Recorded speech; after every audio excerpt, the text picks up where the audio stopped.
The European Cricket League is proudly brought to you by Dream 11, HCL Software, Rado, La Junta de Andalucía and Victorinox. Group B Day 2 is on the way. The two English clubs setting the pace, but the other clubs on the chase. And with weather a factor, anything is possible here. Get ready, get set. I'm Mr. Maximo. This is the European Cricket League, and it starts right now.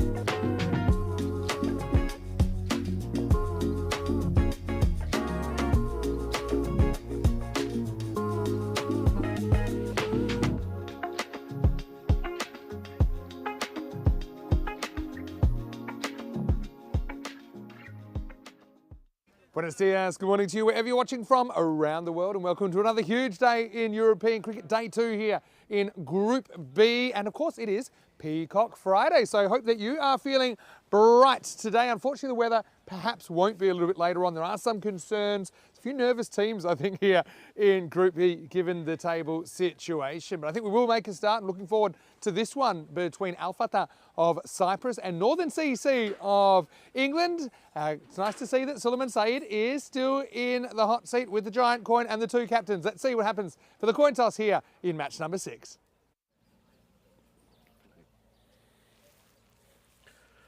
Al-Fatah, your home team. Northern CC, you're away. Al-Fatah, you will flip the coin and Northern CC will call. European cricket. European cricket is the call, and it's European cricket. We're going to have a bowl first. Northern CC won the toss and they will ball first. Great job there by Suleiman Saeed out in the middle, and you can see Northern winning the toss and electing to bowl. You could also see there when the toss was done, the covers were still on. They were just protecting against any potential rain. Good news is we haven't had any yet, but there are some concerns with the weather. Everyone is keeping an eye on it because there is a strong storm warning for today, probably around the end of when this game should finish. More about that in a second, but Al-Fatah will be batting first after being sent in by Northern CC, who were pretty impressive yesterday, I think. Chris Laker is the caretaker captain at the moment and was also player of the match in their first game. Tyler McGladdery also impressed me with his ball striking and keeping. Alex Vincent, coming off a season in Tasmanian grade cricket, also pulled off one of the best catches we've seen here, a boundary effort, which he then handed off to Laker. For Northern CC as well, like their spin bowling options they've got, I think they bowl very well with control. And I think Al-Fatah, well, it's a tough group. I think everyone knows that. There's no easy groups here at the European Cricket League, but they've brought in Nilesh Makarande for his first opportunity. I think they've got to get some runs at the top. Patton Benigay has been pretty good for me as well. Burdigan hasn't quite found his feet yet, but no surprises there. Northern CC heavy favourites in this Group B clash. First of 5 matches scheduled for today. Just going back to the weather, currently it's about 14 degrees. We're expecting a maximum temperature of 15, but there is some rain on the way. And I know the forecast is only a forecast. Things can change, but at the moment we're just keeping our fingers crossed. It says the rain is due to come in around about an hour and a half to 2 hours, which is probably how long we need to play this game. Here's the Jelly Bean gang, More Than CC. Everyone has taken a bit of a shining to their kits, although I will say the Al-Fatah kit's pretty good as well. It's got the old Tiger prowl about it, although they're not the Tigers, who are also in this group. But they'll be hoping that they can put a competitive score on the board and maybe stretch Northern CC. And it's a pretty interesting game because let's say the other games did get washed out today, then it would put Northern with a win up above Hornchurch if their 2 games were to get washed out today. Both teams on identical points after day 1. There's a good look at Tyler McGladdery, who's behind the stumps for Northern CC, and Roman Mazumdar, veteran now of Cyprus cricket, coming in. Vinny Sander here, Mr. Maximo. Great to be with you, and a warm welcome to all of our viewers, no matter where you're watching from around the world. Always great to come in and interact with you all. I'll say also that even though the Cyprus team here are underdogs, they'll feel this is an opportunity for them to make a moment that they can remember forever. As Sefton comes on and once again bowls the first ball. once again gets it right. Last day of the month as well. It's a very special day here. It's the Dia de Andalucía, which is the region that we're in here. So it's their holiday to commemorate the region. All right, up in the air, there's no one back at deep square, and that is going to go for 4. Nice shot by Mazumda, takes on the sweep and wins. And here's our first runs of the day. Mention also that Corey's on a little bit of a mini break. He's due to come back tomorrow. Rico is also out. He's actually doing something very important today. I'll tell you about it in a second. You might remember that when we were here in December for the Women's Euros of Cricket, the ECCW, I did my first aid training. So he is studying up for his first aid training as well. So that's why he'll be sitting out this match at least. Very important thing to do if you can get the right first aid training or some first aid training. I know it's something that everyone here at European Cricket now is encouraged to do, and I'm happy to hear that Rico, although he has had some training in the past, actually came in handy one game where we had quite a scary incident of a player collapsing in Germany. Rico was on the scene. In the air. Oh, that would have been an amazing catch. He had to go other-handed because his left hand was helping him land.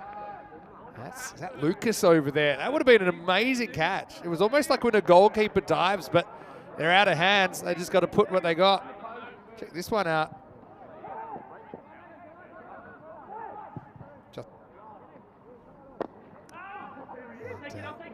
Now, there's a chase on here. It's going to be a successful chase, though, as Mazumda comes back for 2. Yeah, so moving day, as we normally say here, day 2. But the bottom team at the end of today will drop out of the competition. Al Fatah, they're kind of on the chopping block, along with Byron. Just 1 point out of the opening day. And so this is a pretty important contest, I think, of Fatah. If they can get an upset win here, obviously it puts them in good stead to continue to final stage tomorrow. Into the first over, pretty tidy one from Sefton.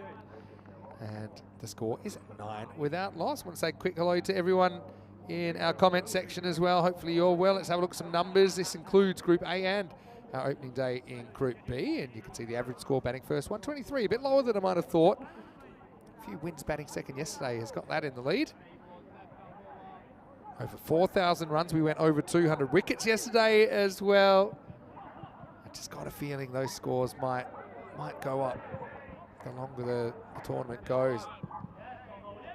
An average of 10.6 maximos per 10 overs. Cyprus, one of the rare flags, by the way, that has the land kind of area. Oh, edged, and another teaser for a fielder diving to his left. This time that's Dan Wilson, who is going to throw himself away. That's going to be 4 runs. So a slight technical issue at the moment, so you might not get as many replays as we normally have. I'm sure the crew at 2 Circles are working on that as we speak to fix that up. This is Josh Thompson, who I thought bowled really well yesterday.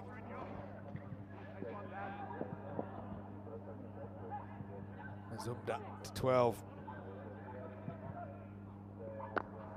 Another up his shot this time. He gets more of it. That's going to be 4 more. Smart batting from Roman Mazumda. Just use the pace.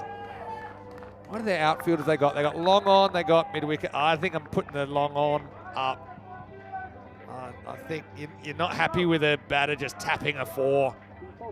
Obviously Thompson, he's tall. He's got a bit of pace about him. They decided to take the mid wicket up.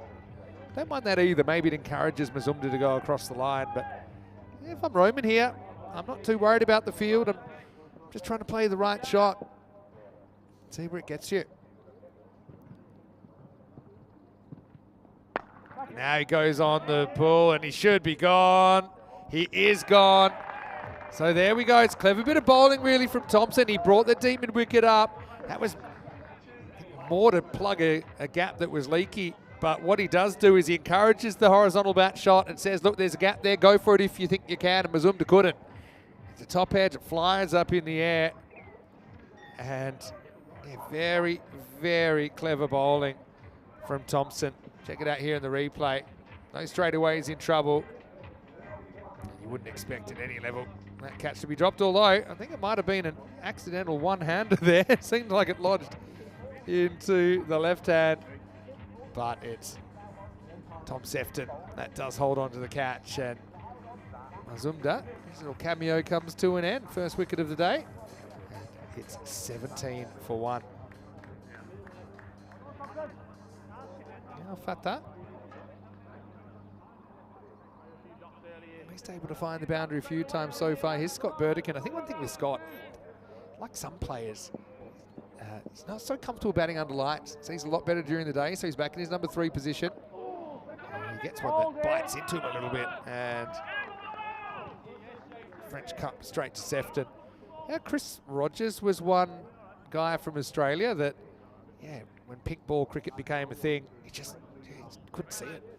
Just couldn't see it as well, and I think at that level you want to be able to see it. It's pretty important.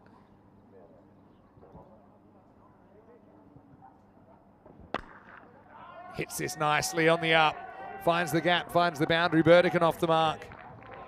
Feel a lot better after that one, I'm sure about that. Because when he did come out to bat last night, he had a really tough time.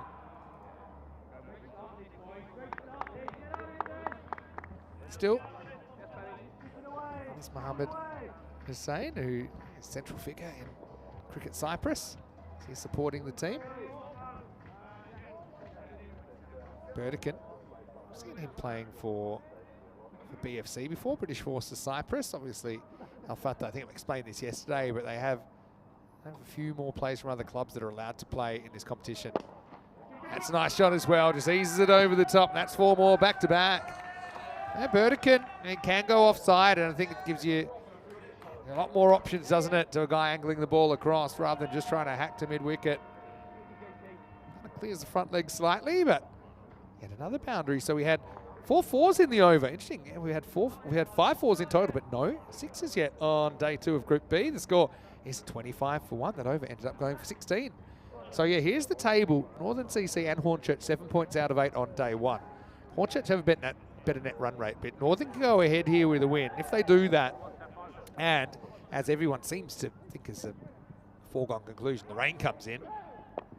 That's up in the air. Keeper hasn't seen it, but luckily the fielder has. And they swapped positions now, haven't they? As Josh Thompson returns the favour. Sefton this time bowls it. Thompson catches it. And Tharanga will go for just a single. Al Fatah now 25 for 2. Just took on the sweep there, but it bounced a little bit more than he thought. Sefton, 15-year veteran of the club. He breaks through once again. Straight away. See the keeper, this is what I always say with these top edges. Even if they go straight up, the keeper doesn't always see them. Just because you're so close to the bat and you're under the lid, but luckily it wasn't his catch anyway. Thompson, another sitter. And disappointment for Tharanga. We'll see him with the gloves a little bit later on, but right now he's the second wicket to fall, and the score is 25 for 2. Good morning to everyone as well. Johnny Heesums in the comment section. Matt Hetherington as well. Colin Mustafa. Oh, he's bowled him, and Sefton's on a hat trick. Well, how do you like this? It's just kind of, it's tossed up. Brathwaite has his second golden duck of the series. We know he can hit a long ball, but he just gets done there by the angle in. Never really going to turn one at the moment, Sefton. Just angling in. And he's challenging the inside edge of the bat. He beats at that time, and we have a hat trick opportunity here. It's almost identical to his dismissal yesterday in his first innings. Here's the death rattle behind him. Sefton likes what he sees. Brathwaite will have to go at 25 for 3. Well, we had a hat trick the other night in the final. We also had a hat trick in the group stage of Group A. Will this be an ECL hat trick to start our Peacock Friday here? Tom Sefton. Hat trick ball. Shahi on strike. He get the hat trick. Shahi comes in. He batted pretty well last night. Had a tough Tough game against Hornchurch, the defending champions. Looked very solid so far. Wasn't solid even.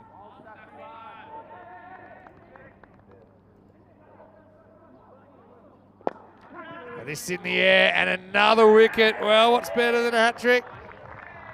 Well, 4 and 4, I guess, but 3 and 4 isn't too bad either. Sefton will have 3 for 9 now. Shahi takes on the mid-off, but never got the kind of timing that he needed to get past the fielder.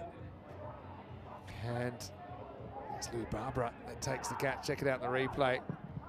No, straight away, and he's in trouble. That's the game, I suppose. You need to look to attack. You can't really criticise him for that, but yeah, Barbara holds on. And well, Sefton is enjoying it. He's just kind of rocking it out there and waiting for the wickets to tumble. 3 for 9. He's got 2 balls left. Right now, he's on a triple wicket maiden, potentially. Shahi goes without scoring, joins the Duck Club. Might be good weather for ducks later on. Fatah Bendige. See how he approaches this. I actually think he hits the ball pretty well. They'll put deep mid wicket back, long on back. His last 2 balls of the power play as well. I just wonder if he's thinking about going it. Attack is the best form of defence, perhaps. That's the way he plays. Can't go offside, though. We saw that as well from Fatah Bendige. He plays a pretty solid shot here. Test the fielder, and Barbara is up to the test.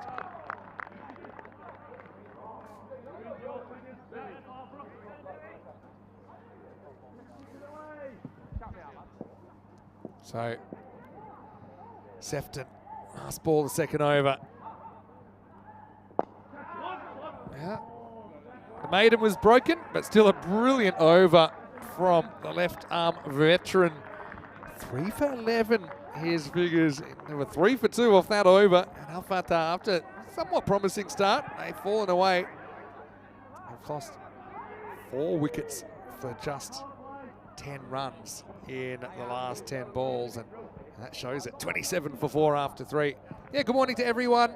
If you are watching, feel free to come and have a conversation with me. I absolutely love the ability to have a 2-way conversation. Hello to Sri. Hello to Monica. Buenos dias, watching from Colombia. Nice to see you as well. Rob Thompson watching from New Zealand. Jules is watching from the UK. Bob Pook is in there. Adion Tessarande. Viewers from all around the world. Barbie Corsair saw he was in there. Tim Harmer. Birdie, of course, from the Hornchurch contingent, who I'm sure will invade a little bit later on, depending on what happens with the weather. Later, Tom Riley. Where are you watching from, Tom? Good to see you in the chat. Gregor Galway as well. Let's get on with the game then. And Alex Vincent is going to bowl. Interesting they make a change there. So they go to the right armour now. Burdekin.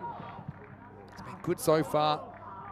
Just hasn't had a lot of the strike. I think this was the issue last night. It was Brathwaite who was up and going, but just couldn't get enough of the strike towards the end of the innings.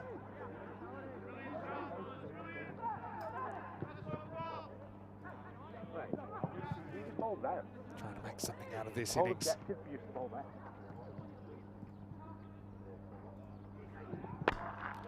This is up, it's in the air, won't quite carry. Well fielded though. That's Thompson out there, fires it in. He's got to watch that first bounce.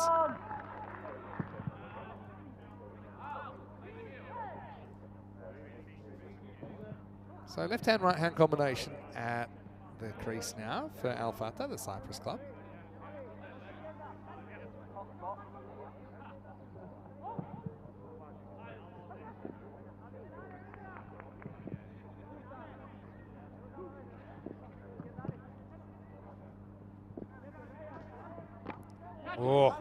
Oh, boy. We almost got bowled off his head. Let's have a look at this on the replay. That's a bit of a nasty one.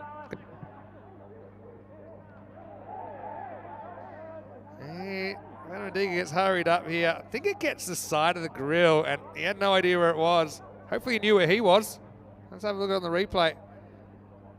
Bang. It's actually a little bit of Glover thing onto the grill. Oh. And he's going to get the old concussion test. Hopefully he passes.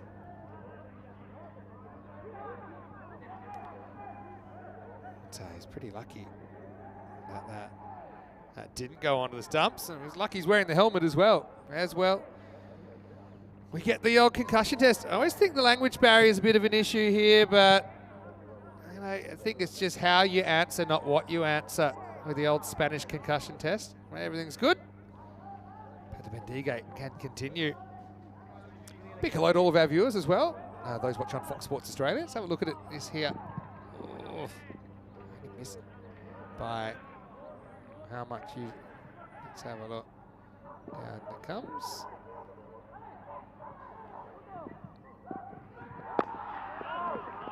Well done to him. He's able to get the next one down the ground for a single. Yeah. Hello to everyone watching on Fox Sports Australia and KO, the streaming service in Australia. Also, we're on ATN in Canada, Star Times in Africa, SSC in the Middle East and Saudi Arabia, Sportsmax in the Caribbean, as well as Sport Deutschland in Germany, Streamstar in Austria, Swiss Sport TV in Switzerland, and of course, Fan Code in the subcontinent. We might be watching on our YouTube channel, ECN, European Cricket Network.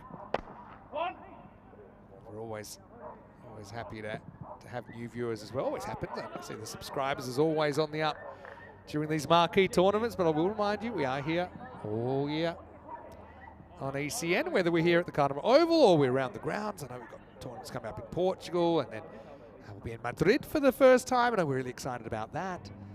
Back in Bologna in Italy, again for the first time in a couple of years. Last ball of the over for Vincent. That's a good shot, really good shot. Stands and delivers. He got hit once, and now he hits back.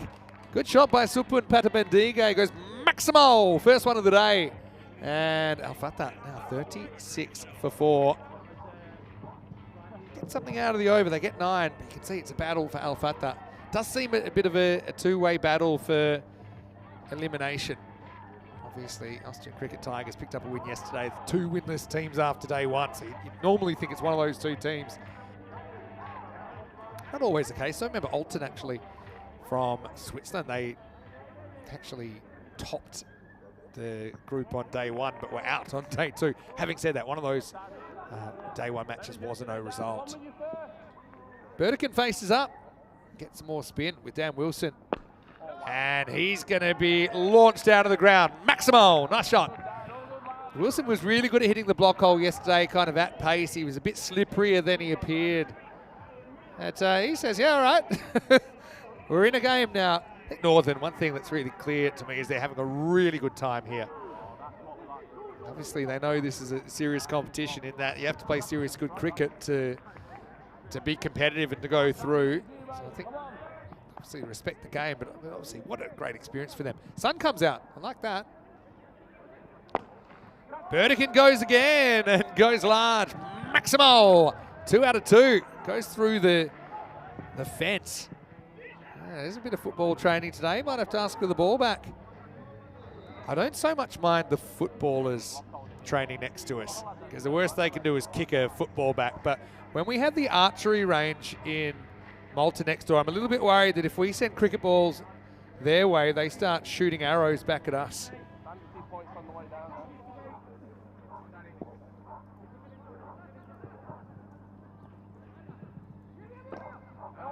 Well, good comeback from Wilson.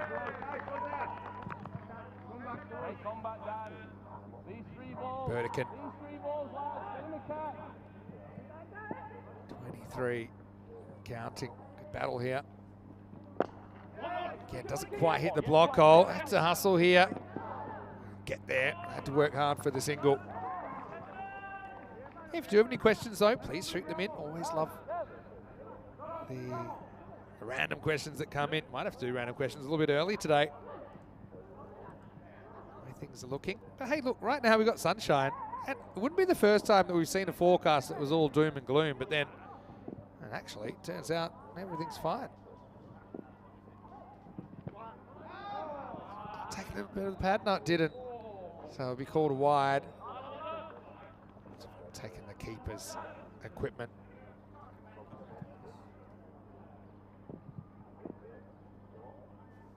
Last ball to 5th.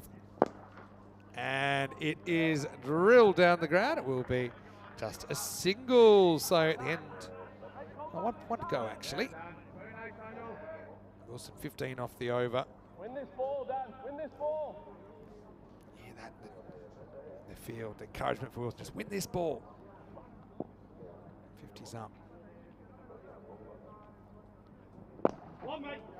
This will take us to the real end of the 5th over, and Al Fatah of Cyprus, after being sent in by Northern CC, they're 52 for 4. Hey, let's welcome you into the commentary box. Great to have your company wherever you're watching from around the world. It's Vinny Sander here, Mr. Maximo. It is Peacock Friday, and the good news is right now the sun is playing along. We've got on a pineapple number here today, and yeah, it's a bit of a tradition we have here on the European Cricket Network. So if you are able to, put something bright on and settle in for the day. Now, hopefully we have the full program in. I know, like I said, we are a little bit worried about the weather, but so far so good.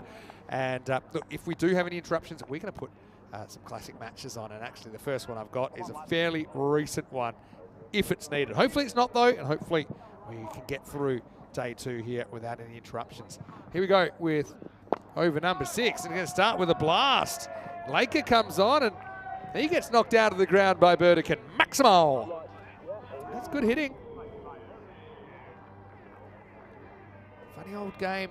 I mean, we have seen big upsets in the ECL. It's kind of a format that's made for it, with the short format and the unpredictability of the whole thing.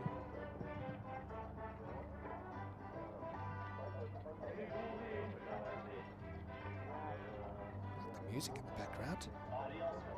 Mariachi.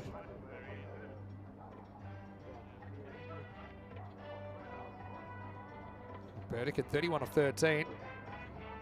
He's moving and he's grooving at the moment. Second day is sometimes a bit harder than the first day because the body's a bit sore. You kind of burnt through that initial adrenaline rush. Burdick leads this lineup. Scott Austin not in their lineup. It was a bit of a surprise for me today, but obviously had a bit of a tough day yesterday. Slow ball, well bowled.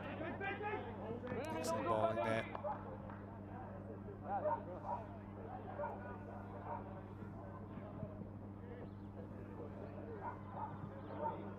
Hello to Yogesh, nice to see you as well. Alan has also popped in to the comment section. Hello to Jason Ramsey as well. Where are you watching from, Jason? Great to have you with us.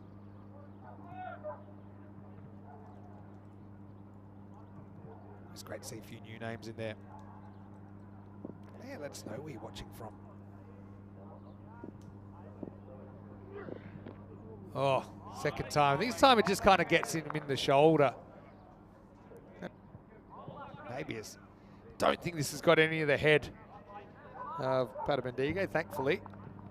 I'll take one in the grill earlier. Check this one out, the replay.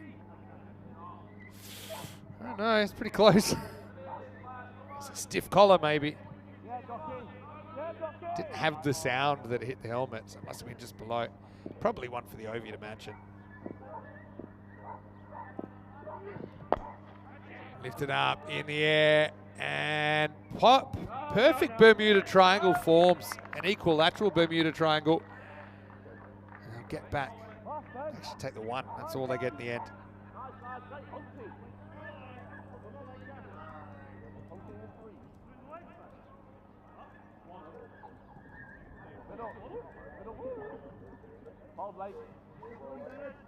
Burdekin. It's been good.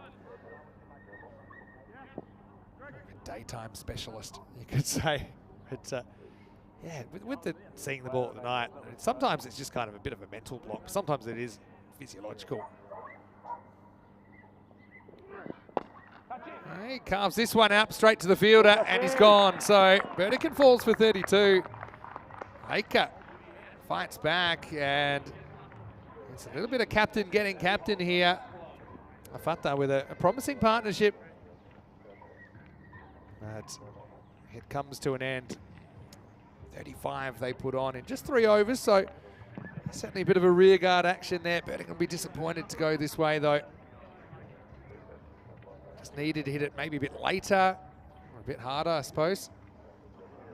But that's the risky play, playing away from your body. It's not in as much control of the shot. Josh Thompson did the rest out there on the point boundary.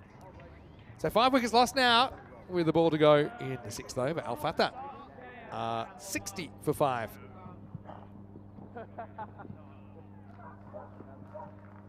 Like this comment from Jeff saying he loves the Grizzly kit. Really took off. Be the end of the over as Islam gets one that rears on him at 60 for 5 after 6. Have a look at this. Takes off kind of armpit height and still flying as it went through to the keeper. It's an excellent piece of seam bowling from Chris Laker. He's a very good all-round cricketer. End of the 6th. And just the one extra so far. That's another thing that you would expect from the English reigning club champions. The fact that they don't bowl too many extras and they kind of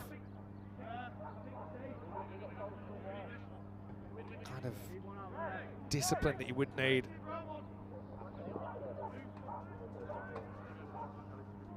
Yeah, the kits have been a talking point. I'm looking forward to seeing them group by group, but actually if you want to have a little bit of a sneak peek, you can go to our social media at European Cricket. They're all there.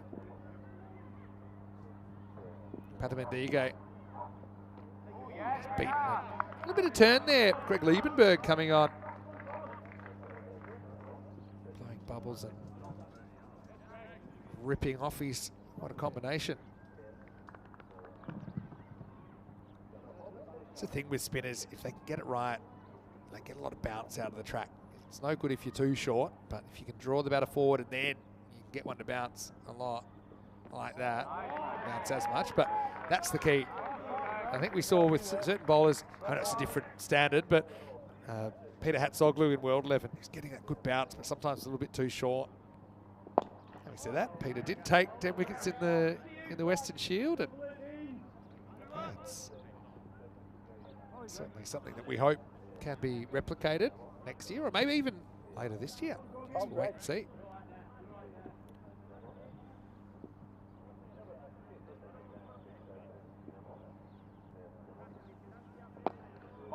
Islam will get off the mark this time. The question is, how high can they climb? They're expected 94 here. Again, Northern, they'll be hoping they can go 4-point job.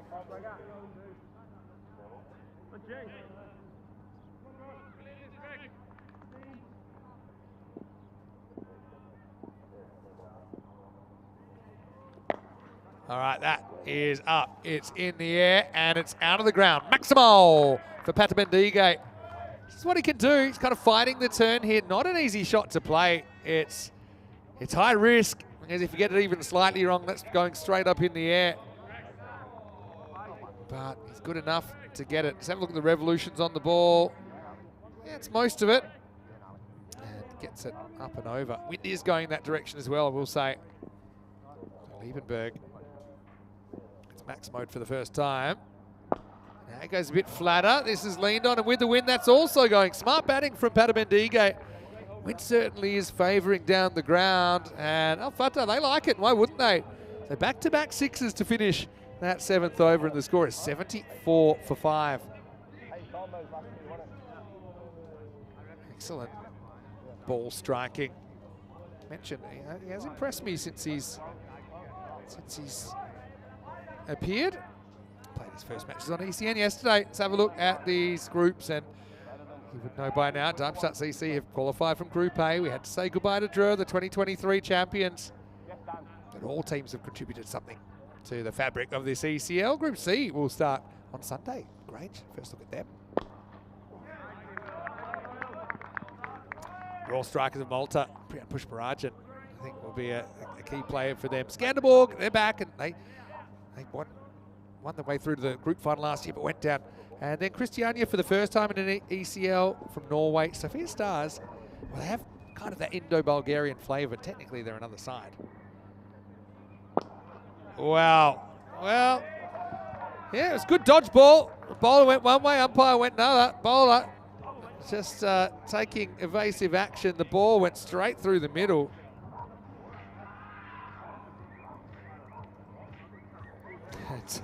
That was powerful.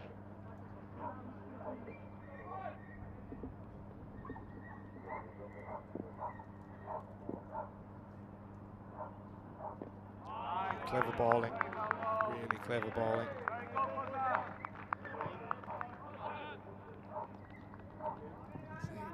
The other thing about their spinners, they get through the overs so quickly. I think that's a real benefit as well. Well, that's hit well. Fatah has really stepped up, hasn't he? In a spot where things seem to be falling apart.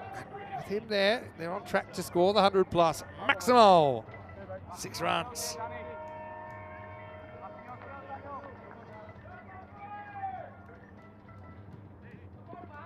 I like what they see. The Cyprus fans, huge underdogs here. Now he's going to go even bigger. Well, that sounded very sweet. And that one is into the footballers. Maximum, 6 more for Fatah. Flying the flag here.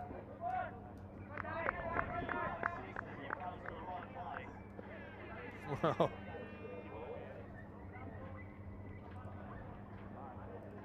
That was a really solid strike.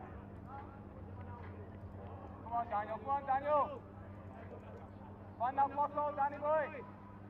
Wilson has kind of gone the journey. Welcome to day 2.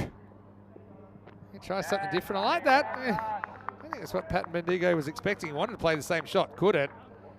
And that will take us to the end of the 8th over. So 91 for 5, and they're battling, aren't they?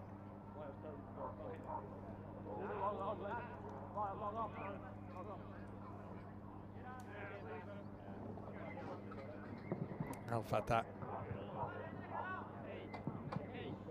Maybe from here, 2 good overs, maybe going 121. We've seen that win ball games.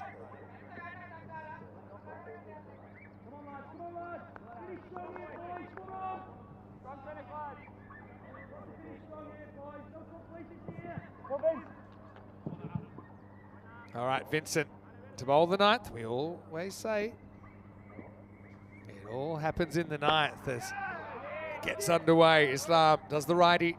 He gets a single and gives it back to the hot hand of Super and Fatah. It's been a different kind of challenge though.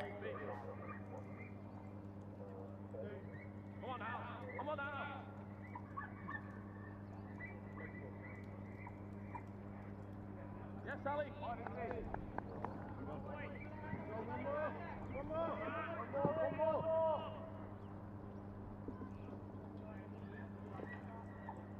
Vincent, he sees it, he's a threat. The Ned Kelly beard going as well. Goes short, digs into the pitch slightly. We'll say Fatah hasn't looked so strong on the back foot. And I think that's been clocked by Northern CC. So kind of glance one into his helmet earlier. So take a blow on the shoulder as well. Nice, Alejandro. Brilliant, Alex.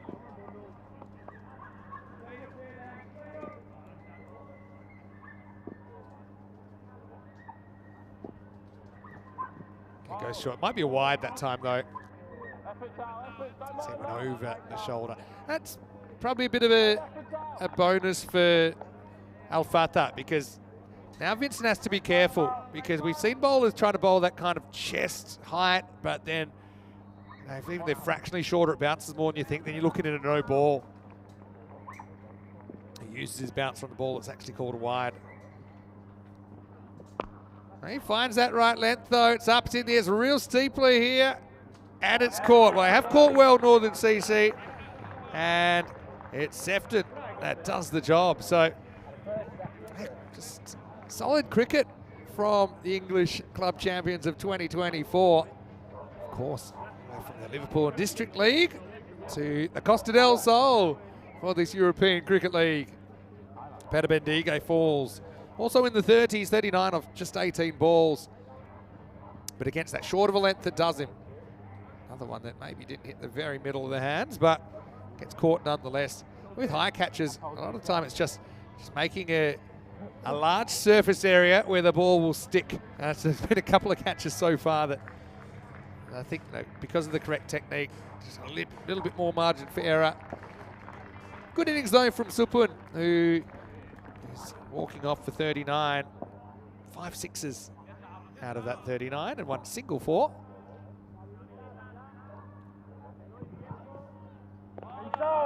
Vincent gets one through Lovedeep, who's coming out at number 8. So 8 balls left. They shouldn't run out of wickets here. But what can they scramble to? Again, I think with the Cyprus side at this level, they just don't get too much exposure to playing this level of cricket. So it's not an easy thing to go, especially when you have to go full aggression straight away. Edged and gone. So Vincent will pick up a second wicket here. Lovedeep gives it the kitchen sink and maybe the microwave too. Gets a healthy edge through to McGladdery. So that'll be 7 out now. And Al Fatah, 93 for 7.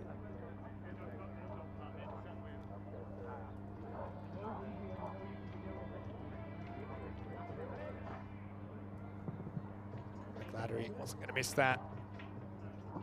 Again, the footwork not helping matters too much either. Great seam position though. Even retained that seam on the way through to the keeper. Disappointing for Lovedeep. Can't get a run in this game. Joins the Duck Club and the score 93 for 7. New batter comes in and that's Tamidur Rahman. Similar kind of ball and similar result. This time it doesn't take the edge. Very good over from Vincent. Doesn't go to the boundary.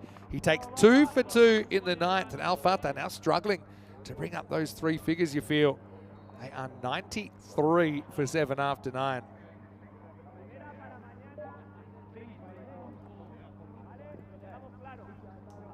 Two for 11, good figures. 3 for 11, better figures. That's Sefton. Then you've got Thompson with a wicket in his over. Laker with a wicket in his over. So they might want to go back to Thompson here. Big lefty in the 10th. So let's say they were chasing 98. Northern CC. That's a run rate of 14 and over if they wanted all 4. But they're thinking about it. Slow ball first up from Thompson. Gets some bat on it and gets a single. Hello to Phil G. Great to see you in the comment section as well. Jack Horrocks, I think he's watching from pretty close by, and he said it's already hit some of the surrounding areas. So right now we've still got sunshine, and let's hope it sticks around. Bowled. It's full outside the off stump. I actually think if I was Rahman here, I'd probably be batting on or outside off. I think you know that Vincent's going to put it there, and it's not really a ball, especially the Cypriot number 9. It's probably not that confident driving through the offside. So maybe you force Thompson to change his tactics, or maybe get close to hitting it. Let's find out. Oh, you could just play a pretty nice looking cover drive. It'd just be a single.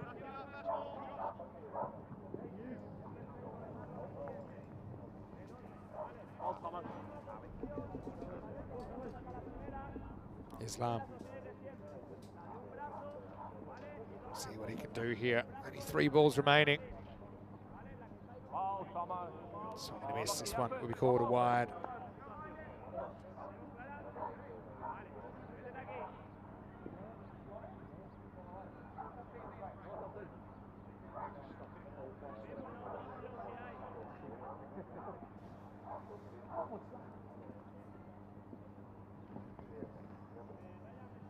Thompson. Definitely gave it everything he had. That will be a top ball. So wide the ball before, up to 96. Can they make the 100? Like I said, Northern pretty keen to jump over Hornchurch into top spot this game. Do it well. Slow ball, doesn't quite get it right. Think of going, but McGladdery was on it pretty quickly.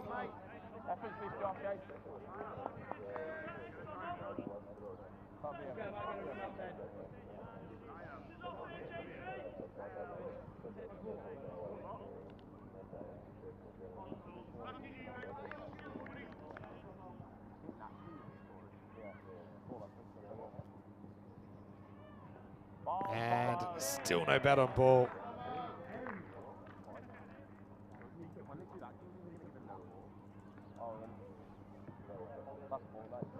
Thompson Win this ball, Fatah. Been brilliant. has been hit to the boundary this over. We've had 2 wides, 2 singles in it. And then if you go back a little bit further, there were no boundaries in the ninth either. Last ball coming up. A slow ball completely diddles him. This will be a leg by, and that's all they're going to get. So they'll finish 98 for 7 off the 10 overs. 99 will be the target. So Al Fatah, I mean, that promising start there. I mean, at one stage they were 52 after 5, looking for 100 plus. They got 46 off the second half. So look, we know there's probably a bit of a gulf between these two teams. For Al Fatah, I mean, their job now, I think, I just don't see you keeping Northern to less than this in the 10 overs, but maybe they can keep them below the kind of 14 and over to have them settle for 3 points. Now Al Fatah get a valuable point, which would kind of put them above Byron as far as points scored. Obviously, the rest of the day is still in question, but I think you just got to play the situation as it comes, and in the end, I think the Northern are pretty happy. McGladdery looks happy. Probably be happy if he gets a bat, because he hit them very, very well yesterday. Let's have a look then at the highlights, and you've got to be creative with how you look after your injuries here. But I like the way that Northern were able to hold on to catches, even though maybe they didn't all hit the middle of their hands, but they did the right thing. They made chances, they took those chances, and we saw this kind of 4 wickets in 8 ball kind of run. They lost 4 for 8 in 8 balls in the power play, and that just meant it was going to be tough. It was the second golden duck for Fatah Bendigay. Fortunate for him, but very fortunate for Sefton, who found himself on a hat-trick. Couldn't get the hat-trick, but it would be the next best thing, 3 and 4, as we saw that catch completed by Louis Barbara. Still, there was a bit of rearguard action, wasn't there, with Burdekin and Fatah Bendigay just trying to get back in the game, although that was a bit of a nasty blow. Survived it without too much of a problem. Burdekin, though, when he fell, it was up to Fatah Bendigay to kind of carry on, and he did carry on. He hit 5 sixes in his 39. And, well, there's almost damage given back. Remember, he took one. He wanted to give one back. They had the umpire flying, the bowler flying as well. Al Fatah, a respectable 98, I suppose, at this level. They hit 8 sixes and 6 fours, but maybe the concern, only 2 players were able to clear the ropes in the whole 10 overs, Burdekin and Fatah Bendigay. Fatah Bendigay went late in the piece, and then it was real kind of graft work from then on. Al Fatah, well, I know they're in a bit of a tight spot, but they'll also feel, okay, 98 on the board. You know, if we bowl, we field well, then maybe we can take a point and kind of move forward in the competition. Yeah, the scary thing is, though, for Al Fatah, the weather forecasters, is the way it looks like at the moment. And this could be the last taste of action they get at ECL 25. 39 for Supun Fatah Bendigay. I love the way he struck the ball in that innings. 32 for Burdekin, who played some beautiful shots, particularly over the offside. 16 for Mazumdar, early doors.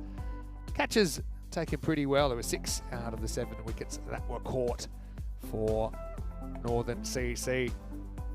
Just the 5 extras as well, so I get a sign that our side is pretty confident with their plans and that they can execute them. 3 for 11, brilliant figures for Sefton. 2 for 11 for Vincent. Wickets also for Josh Thompson and Chris Laker. We will take a break and we'll be back in just a few minutes. And I think I might be able to pull in a special guest for a bit of a stint in the commentary box. Many sound to hear, Mr. Maximo. Hope you're enjoying the action. Well, let's pray the rain stays away. We'll be back to play the second innings of this one in just a few minutes' time. 99 for Northern CC to get the win, or can Al Fatah defend and create an ECN classic? See you shortly for more European Cricket League.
The European Cricket League is proudly brought to you by Dream 11, HCL Software, Rado, La Junta de Andalucía, and Victorinox.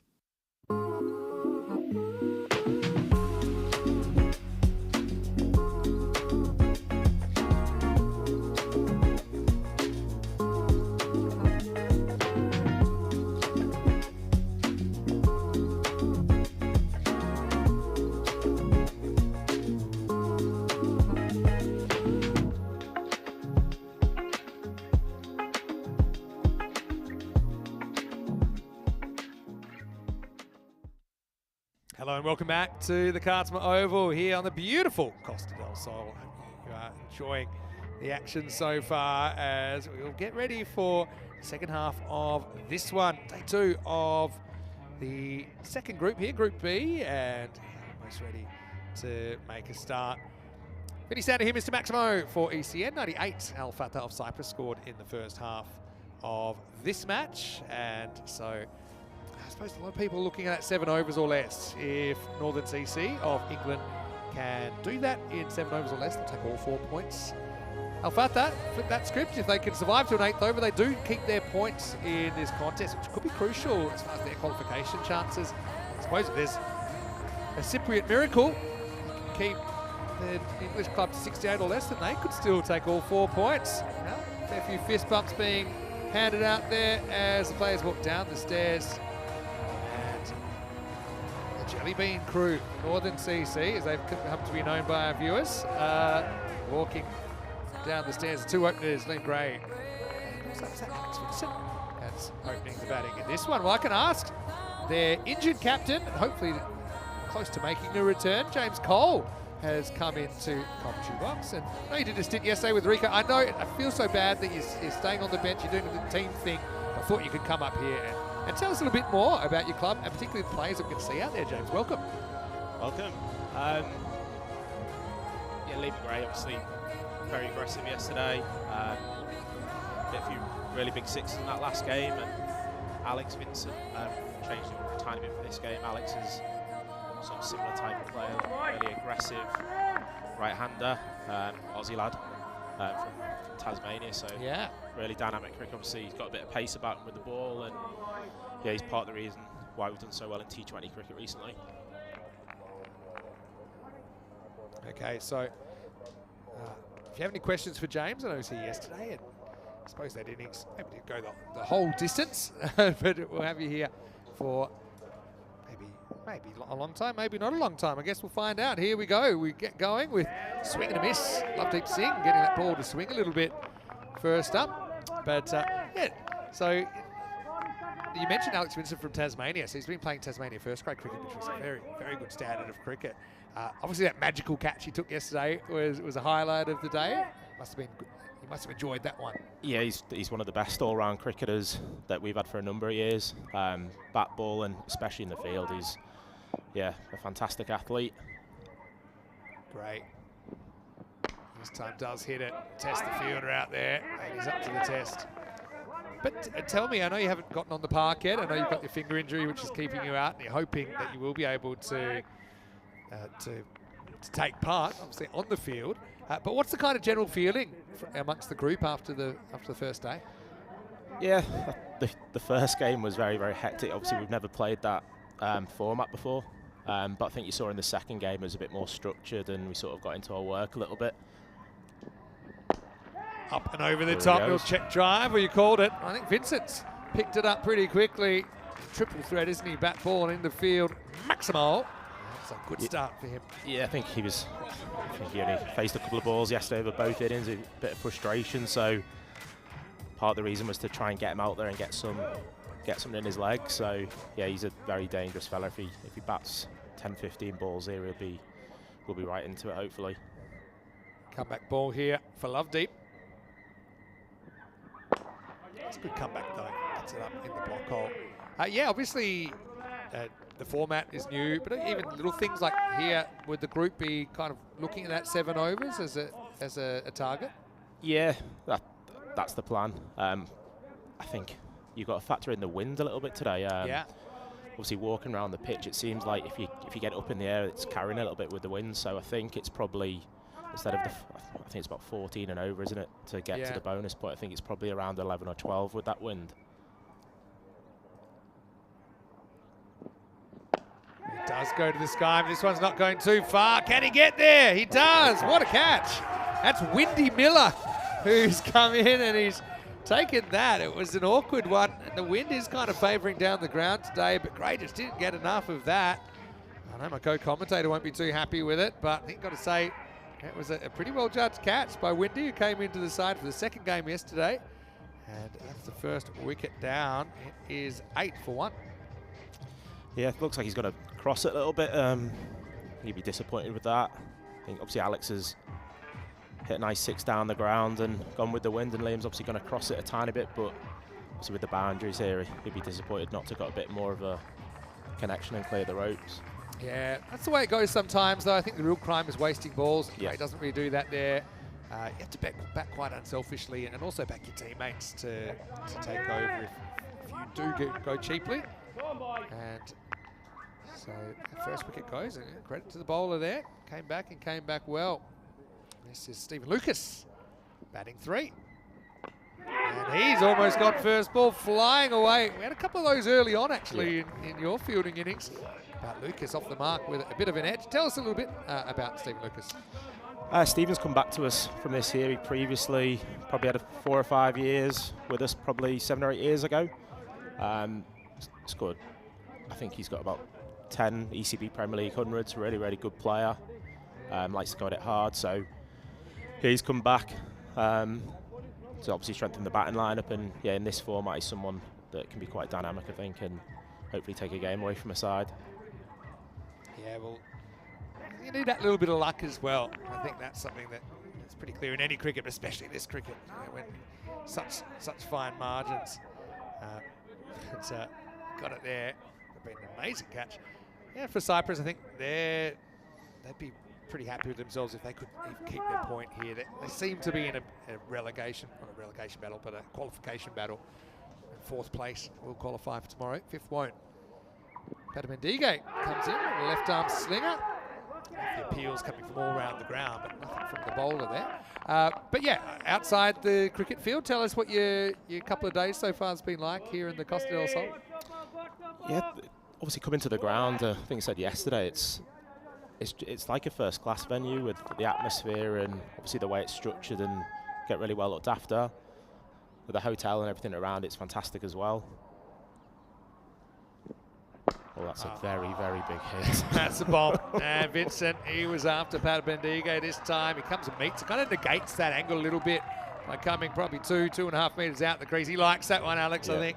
He's bombed it for a Maximo. Yeah, I think he's a couple of the lads, well, 2 or 3 of them are staying after the week to play a bit of golf as well. So, unfortunately, he's lost his golf clubs in transit. So, I think there's a bit of frustration being taken out at the moment. Yeah. So I will say that if you really want to come back, you can win this group. And if you do, you will get to come back for Championship Week, 17th to the 21st of March. I will warn you, it does have St. Patrick's Day as day 1, so you might just have to curb your celebrations a little bit. So that's pretty big all over the world, though, isn't it? Yeah. We've kept the Irish Club away from St. Patrick's Day this year. Normally they're here for it. Right, little nick on this. I think he's going to be gone. 6 and out for Vincent. So Fatah maybe just pulled the length back a touch. Well taken. It was dying on Thuranga behind the stumps, but he holds on. It's an entertaining but 2 brief innings from the number 3 in this game, Vincent. And he'll go, and it's 18 for 2.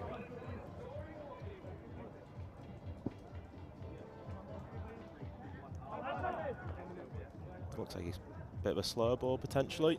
Well taken behind the stumps. While we're here, of course, we have the ability to chat to some of our viewers. So if you've got questions for James, he's with me for this innings. Putting it to good use.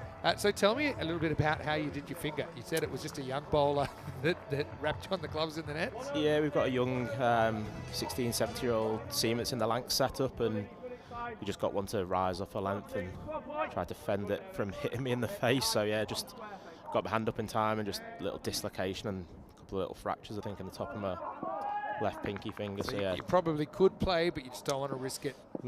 yeah. I guess we'll find out, won't we? Anyway, McGladdery, I liked him yesterday. And he's, again, he's been with the club too long, has he, Tyler? But obviously he's been a real boost. Yeah, I think he's had 2 years with us. Prolific for a number of years in the Liverpool League. He's scored 1,000 runs, 6 of the last 7 years or something like that. So probably not many better batsmen in the Premier League circuit in the UK. Right hand, left hand combination. Although this one just going to bounce on the pitch. I think the way it carries it. You can normally tell because there's a big puff of sand if it's off the pitch. So I'll just check this one. Remember, it's just on. So wide called.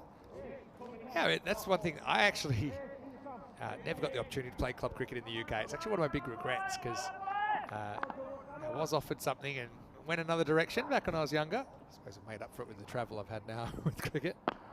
That's in the air and that's gone. Well, how about that? 3 early wickets. Now Fatah, maybe they're starting to believe. Lucas was a bit lucky first ball. Got an edge down to the boundary. And this time he just kind of pokes it to point. And another catch is taken. Now Fatah up and about, 20 for 3. Yeah, they've started well, haven't they? A couple of halfy shots. So I think you've got to really commit, haven't you, in this format? Just maybe got a little bit big on him. It's still fine margins, cricket, isn't it? I mean, it's the kind of format, it's unpredictable. It's a real equaliser, and I think that's why it works so well in European cricket, because you can have teams that on paper are poles apart, but the format just kind of allows upsets to happen, allows things to happen very quickly. And Lucas will be disappointed. He goes for just that 4, 20 for 3. Maybe it's a blessing in disguise, though. I think it's a benefit to get more and more batters exposed to what they need to do in the atmosphere, because when it comes to the pointy end, you kind of need everyone being comfortable out there. Yeah, I think it was within our plans to potentially change it a tiny bit for this innings. Umpire had a good look. See what the signal is. A little bit of bat. But the longer before the umpire moves, the more nervous batters tend to get. I actually think it's a pretty good shout if he didn't hit it, but he did. Question here from Ian. I think I know where this is going. It says, what's your favourite Premier League cricketing podcast? Asking for a friend. You did a piece with Ian, didn't you? Which I enjoyed, actually, watching. That's a quick look at the table. You can see that you're tied with Hornchurch right now on 7 points. With a win here, obviously you go above. And everyone's kind of watching the weather apps and seeing what situation is. I will say here, even the forecast is only so accurate because it's such a microclimate with the mountains around. Sometimes it gets you, sometimes it doesn't. I guess we'll see. Deep comes back for a second over, push and run. They get through for a single. No, but Ian does a lot of good work for Premier League podcast, and he also is a big supporter of European cricket. So it's great to have people invested in your journey, isn't it? Yeah, we played a lot of cup cricket last year, and obviously in the UK. So obviously Ian was at quite a lot of the games, so we've got to know sort of being in the podcast really well and the show. So I think it's good for cricket in general, isn't it? Everyone wants more eyes on it and stuff like that. So yeah, Ian travelling the country, getting out there, speaking to people, and yeah, it's a really good show. And obviously listen to quite a few of the shows, and they know the stuff. Takes off a bit. We call this the bouncy end. I know that this is one thing that surprised me, and probably like yourself, since I was young, I had played on artificial turf. When I came to Europe, and really all of our cricket on ECN, or 99% is played on artificial, I always just thought all pitches act the same, but there are subtle differences. And even with this pitch, there's one end where it seems to bounce more, and this is it. It's quite strange. You get bouncier pitches, you get some that turn a bit more. So I think we trade on artificial. We've got a 4-lane facility at our place, which is really good, but it's a bit more slower and lower, I think. As you come here, it looks like there's a little bit of tennis ball bouncing areas, so you're hitting your splice a bit more, as in the UK, it's hitting the lower end of the bat. So obviously these lads are really good bats. They adapt as they go, but yeah, it is a bit of an eye-opener at times, I think. It's a good challenge, isn't it? You're talking about playing in different conditions. way, it's just different conditions. This one's slightly ill-directed by the bowler, Lovedeep. Just takes a bit of a pad on the way down the leg side. So at the moment, they've made a good start. You can see the actual rate required to take all 4 points is on the screen there. It's about 17.5 and over. So I still think it's on the cards here with a couple of big overs. I feel like Fatah here, they're giving you their best up front, obviously seeing if they can stay in the game. That's a smart strategy, but see if Northern can counter-attack. Barbara 2 off 2 so far.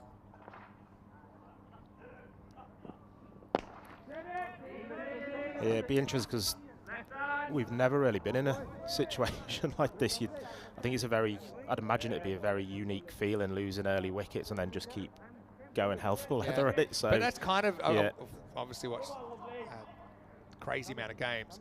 That's probably the best strategy. Yeah. I think if you then, you're restricting the ceiling. If you almost have to risk losing big to win sometimes. So they'll get the occasional innings. I've seen almost every team do it. I think Hornchurch, they were out for 68 in the final a couple of years ago. And I've seen champion teams, Pack Care, who won it in 2022. I've seen them in local cricket get bowled out for 41. Yeah. So if you then kind of settle for like 70 or 80 after early wickets, it's probably not going to be enough anyway. No. So it's a bit counterintuitive, but it's exciting. It's up, it's in the air. Fielder comes around. He won't quite get there. Bounce just inside. And I think that's gone 1 bounce 4. So McGladdery had his heart in his mouth for a second there. Fielder, Patabendige, couldn't quite get there. See, it bounces. Let's have a look at this one more time. I think there for me, you see their pitch is just inside. So 4 runs to finish the over, and the score is 28 for 3. I know you talked about this with Rico yesterday, but if people maybe weren't listening, tell us a bit more about CricX that you're heavily involved with, the exchange program. Yeah, so we deal with vast amounts of cricketers coming over to the UK to play club cricket, do a little bit of players playing in the county cricket and franchise cricket, and we place a number of boys and men and women to go over play cricket in Australia and New Zealand. So it's a all year round sort of thing, and yeah, it's obviously a variety of cricketers really. So even some of the people you see in these tournaments, we've dealt with quite a lot of them going to play club cricket overseas. So yeah, just trying to give people opportunities as much as they can to play cricket overseas. Great to hear as well. Too short, in the air, and 6. Maximo bounced on the road, bounces over Hornchurch, who've arrived for their match. Playing next up in the day, but yeah, too short. Barbara puts it away, nice shot. Yeah, so I think that's a great thing about club cricket. You don't have to play at the highest level to travel with your cricket if your situation allows. I know I've played with plenty of English players at the first grade level in Australia, or any grade level. That's up in the air. That's going to be 4. So finds the gap here. Barbara goes 6 and 4. Have to start teaching you the colloquialisms of ECN. But 6 and 4, we always say hungry for more. It's like Louis a hungry boy. Louis is another new recruit, so he's moved up to Liverpool. His girlfriend's studying medicine at Liverpool University, so right. He's moved to the area. Could be useful. Short this time, going to get a single. But, tell me a little bit about outside cricket. What are your other passions, or do you have any other interests? Yeah, big Liverpool fan. So Liverpool fan. Yeah, so going well at the moment. Yeah, it looks like the Premier League is number 20's coming. Still in the Champions League, so yeah, football, real passion. Yeah, love all sport really. Love to be able to play golf, but terrible. Yeah, cricket has fallen in 1 or 2 categories. Actually, really good or really disappointing at golf, aren't they? Unfortunately, I'm the second one. McGladdery. That's a great shot. Very inventive. No fine leg, and that's going to run away for 4. Definitely not off the middle, but he summed up the field. It's good cricket IQ from Tyler. And the result is 4 more. We've got a few really good. Got Louis, the new lad. I think he plays off 2. Liam Gray plays off 6. Beautiful place to come for golf as well. And so many nice courses. Obviously the weather is pretty conducive to it as well. That's the problem. Like, I play probably 3 or 4 rounds of golf a year, and you're playing on championship courses, and yeah, it's no good for me. Can't hit it straight. Bring a lot of balls. It's a great shot. Very good batting. Manipulating this field. She's got so many tools, doesn't he, Tyler? And it's another deflected 4 this time on the offside. Yeah, he's an intelligent. He's probably scored 10, 15,000 Premier League runs. He's got great hands. Even obviously he's not a keeper, but you watched him keep, and you wouldn't be able to say that he's not a keeper. I thought he kept very, very well. I've got Jack Boardman in the chat. Oh dear. And he's asked, "Are you missing Jack Boardman?" Funnily enough, Jack's in Perth. He lives over there now. Is he? Yeah. Well, Jack, where are you in Perth? You can chat to me if you like.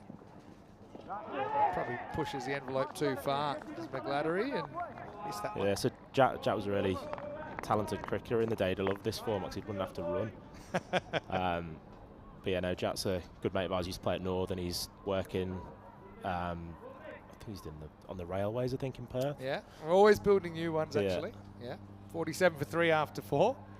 Yeah, and tell us a bit about the club, because I know that every club, it has characters behind the scenes that just make the club tick. Is there anyone kind of back at home that you want to say hello to from the club that couldn't quite make it out here? I think our ex-chairman, Graham Carey, will be frustrated that he's not on the trip. So we played a lot of Sunday cricket last year, so there's loads of bus journeys and... It's not going too far. Yeah, bus journeys and loads of bus journey rides home as well. So yeah, and it was a great time last year. Obviously winning a national competition, the second team winning the league and third team winning the cup and so on. And yeah, quite a few of the fellas haven't been able to made it out here, unfortunately, but there's still a decent number here. Who knows, if you make it back for Championship Week, maybe you can make some travel plans for them. Swing and miss this time. So let's have a look at that rate for the bonus points. Up above 3 a ball, so Fatah, they're competing. Hey, I'll tell you about this guy. This is Royal Braithwaite. Who looks like he's struggling a bit here on day 2. But do you know that he's also an actor? He's been in 2 movies, and he played Michael Holding in the Indian Bollywood movie 83, which is all about the 83 World Cup, probably before your time. But yeah, and look, he's gone now. Well, Michael Holding, he must be crap, or it's serious. I really got no way of telling. Yeah. But he's bowled 2 balls, and he's just taken the cap and said, "Look, I'm gone here." He's going to stay out there, I think. So I don't know if he'd stay out there if it was more serious. He's trying to run it off, but he's just playing cricket at this even this level. You know, you wake up on the second morning. It's surprising how the body can be feeling. So someone is going to have to complete this over. Yeah, I don't know why he's still on the pitch, to be honest. I think they've got a couple of spares on the side as well. Also, so that counts as one of his overs bowled, even though he only bowled 2 balls. It's going to be Aminul Islam to finish his over. And again, this will count as one of his overs. Anyway, McGladdery. Oh, he wants to get funky. Oh, jeez. Be careful when you rip your glove off. He doesn't touch the ball. Technically looking at a 5-run penalty. Taranga. Imagine he's playing that shot because the fella that's injured is at short third man. Yeah, I think he's picked on him. Actually came off his head. Yeah, in the I presume it. Didn't realise this at the time. Have a look at it. No, it wasn't off his head. It's like it from side on. Islam will be happy so far. It's only just starting for him though. It's a nice shot in the air though, and caught. Well, there you go. Change is as good as a holiday. Islam comes on because Braithwaite couldn't walk, and he's got a wicket. So yeah, Northern CC going to lose a 4th wicket, and that bonus points creeping away still can be done, but I think got to give credit to the bowling side. They've got nothing to lose here. They've come out here and they've taken 4 wickets. Yeah, I'd be very surprised if they tried to take on the bonus point situation for me. I think you're obviously getting your bonus point with chasing a score like that. You're probably dependent on one of the top 3 to get a quick 25 off 6 or 7 balls to get you some momentum. And I think it's quite hard, obviously, coming in when people haven't battered in this format and stuff like that. And so even it is early in the season. You've got guys like Alex Vincent who's coming off a Southern summer. But I think most cricketers will know when you're coming, you can do all the training you like. When you get out in the game, it's not quite the same thing. And credit to Aminul Islam, who chips in with a wicket there. So Chris Laker comes in, not about number 6 to come in. Batted very well yesterday morning's game. Player of the match, opening the batting. Just be careful first ball, but is he careful? Oh, I think that could be gone. They like it. I got to say, naked eye, I think that Laker could be gone for a golden duck. And Fatah, oh, it's not out yet, but I think the first one's always the hardest as well. Coming out cold, direct hit. And this is probably not something you have at the club level, but you do have the video umpire here. I think that's out, isn't it? And here he comes, and he is gone. It's out. So Laker is going to go. He'll get the decision, and Fatah, and they've played it actually, funny enough, probably more cricket than you guys have with the video umpire, and they knew straight away that's a very good chance of being out. So Aminul Islam, remember, he's only bowling because Brathwaite got injured.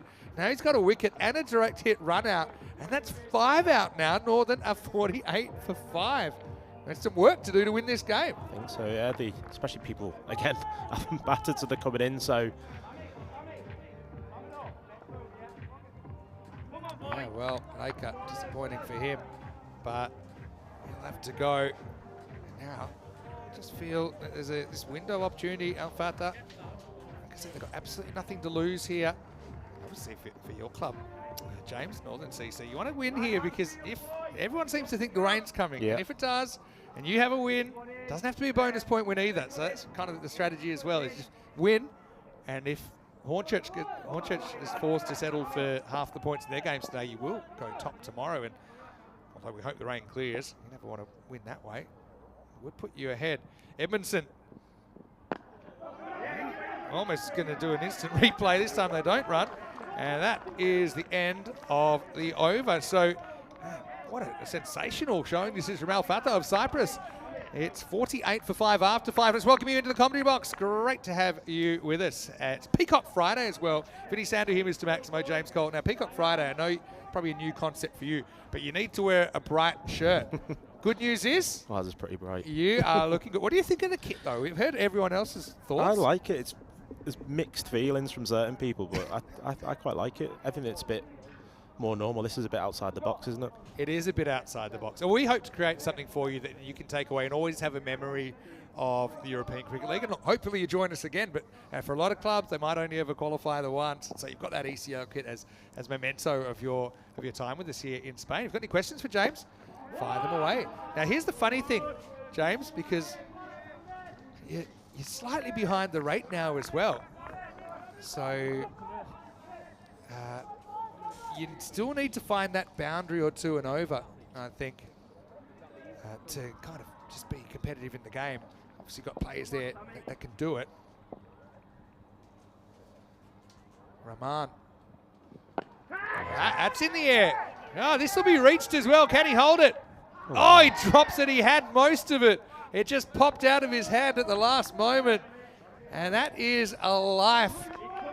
That's Barbara, he'll get 2, but he gets dropped on 15. Stroke of luck, first one in a while for the English club. Mazumda puts it down. Yeah, they've been really good in the field so far. Obviously, a run out, a couple of good catches. That was one of the easy ones as well, to be honest. We saw Windy Miller take one that part of the ground. He just bounced around. Out it went. Now this is in the air. Well, can they reach this? He's dropped it again. Oh, Barbara dropped in consecutive deliveries. And how often we say a game of 2 halves, an innings of 2 halves. They caught everything in the first half, did Fatah. That second half, not going to plan, as Barbara gets dropped on 15 and 17. This time, he'll have to settle for a single.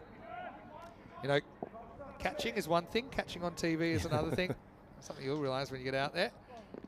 Leg side, this will be called a wide. But Barbara, he's the guy obviously that's coming at number 5. Tell us about Ben Edmondson and how does he bat and kind of what he got left in the tank here. You've still got Sefton, Josh Thompson, Greg Liebenberg and Dan Wilson to come. Yeah, Ben was really important. He's sort of batted 6, 7, 8 for us for the last few years. He's a gritty cricketer. Yes, he's quite a clever fellow. He sort of knows his areas and stuff. He'll do stuff like that. So he's another fellow. He's probably in his early 30s. Played a lot of club cricket, and I think it's really important to have lads in the sort of middle order engine room who can sort of offer a bit of experience and stuff like that. So it's a funny thing though, the middle order role. It's one of the biggest differences I think between this format and the T20 format. Middle order in a T20, often you're coming in trying to just kind of turn the strike over, give it back to an established batter. But although there is a time for that in this format, a lot of the time you're looking for players that can come out and just hit boundaries straight away. So it's a slightly different role. I suppose in this situation, you still need less than 10 and over. You'd feel, you know, if you can build a bit of a partnership here, you're still favourites to win the game, 76% according to the predictor at the moment. yeah, I think Louis obviously trying to face 10 balls now. He's probably his eyes in a little bit more, hopefully. Good shot. Nice little flick away, but should be stopped. I just wonder if those 2 drop catches will cost them at all. I mean, in a way, you drop the same player twice, so you kind of not really different to dropping him once. It cost you 2 or 3 runs, but that will be the end of the 6th over, and the score is 59 for 6. Does look like it's clouding over a bit, doesn't it? Well, I haven't checked it in a while, but everyone's keeping an eye. There's some optimistic members of the crew, obviously want to get the cricket on. They just keep downloading weather apps until they find one that tells them what they want to hear, but unfortunately, well, apparently it's raining right now. Luckily it's not. I can tell you it's not really, but the word is it's not far away. Let's hope it misses us here. Anyway, Islam. Bowl a real maiden, but it was like a fake maiden he bowled, because when he bowled the last 4 balls of that over, he took 2 for none. Oh, he took 1 for none, I should say, plus the run out. That's the first run that he's actually conceded. Right.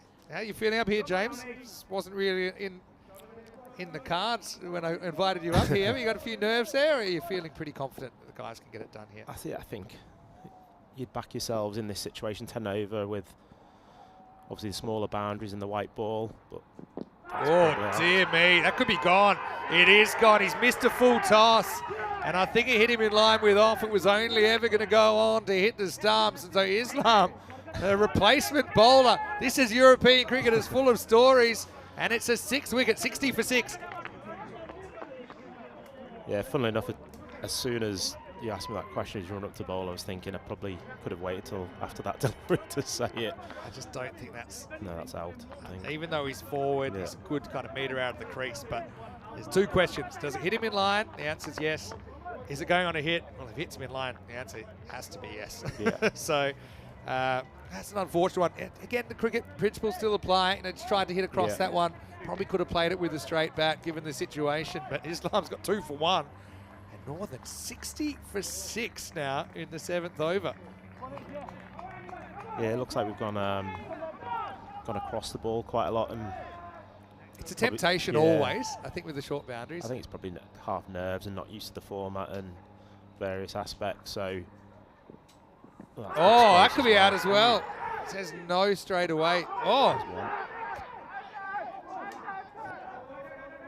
he's hit the stumps. I will say that he was kind of dozing there a little bit. He should be back, but this one first.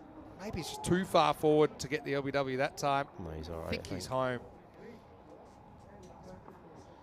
But, yeah, that was pretty close as well. Checking it out. So you can see that that won't be out, but I think it's probably a good decision. It's easy to get carried away with emotion. It's similar to the last one, but it was tailing in. It hit him probably even further forward, even though it hits him on the full. Probably, well, certainly there was a chance it was going to go down the leg side. But, I'm getting a bit of late tail here. I saw him pick up a wicket. Actually do get the leg by there, so Barbara will face up.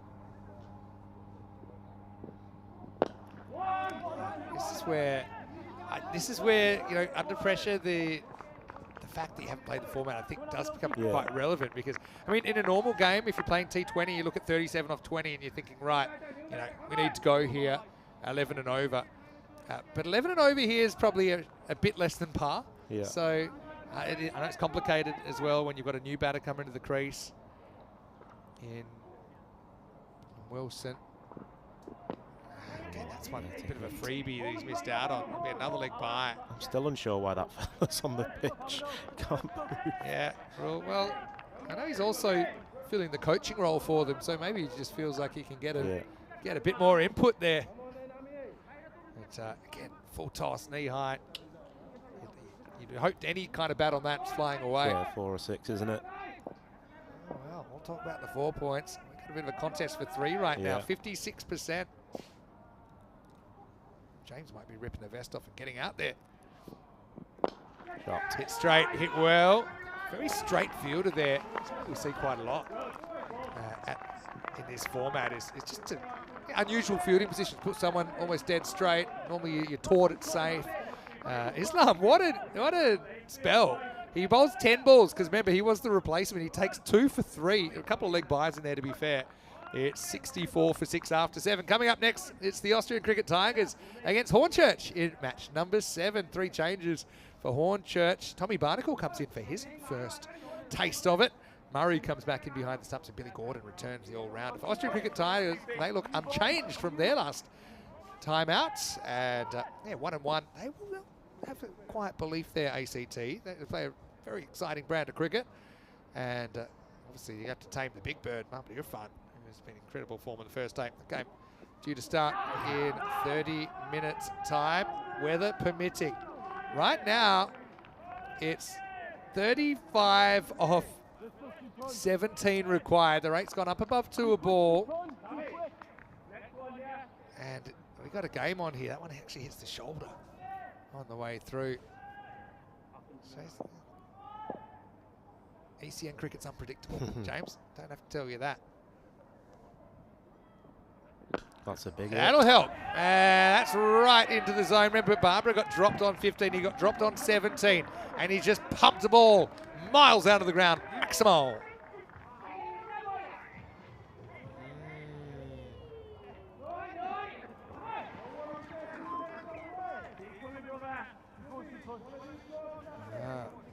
They do fly those white balls though, don't they? Yeah, they do. I can feel your tension. It's a good comeback actually, straight over the tram line. Hits it on the way back. But good comeback from the bowler. One thing we haven't really talked about with you yet is the golden ball rule. We had one already. We have a 1-ball tiebreaker to decide a game. I'm not saying it'll happen here, but certainly it's in the mix, one of the possibilities. Yeah, I think we saw one the other day, didn't we? Not a good ball. And look who it is. It's Brathwaite on one leg. He still got the reach, even if he doesn't have the pace. He knocks it down. I think you got a good point about. I think he'd be a bit disappointed there, Louis. I think it was there to. There's been a few of those, help haven't on its there? way. There's been a few of them that they've missed out on that they probably should have put away. I think they need a boundary here in the last 2 balls.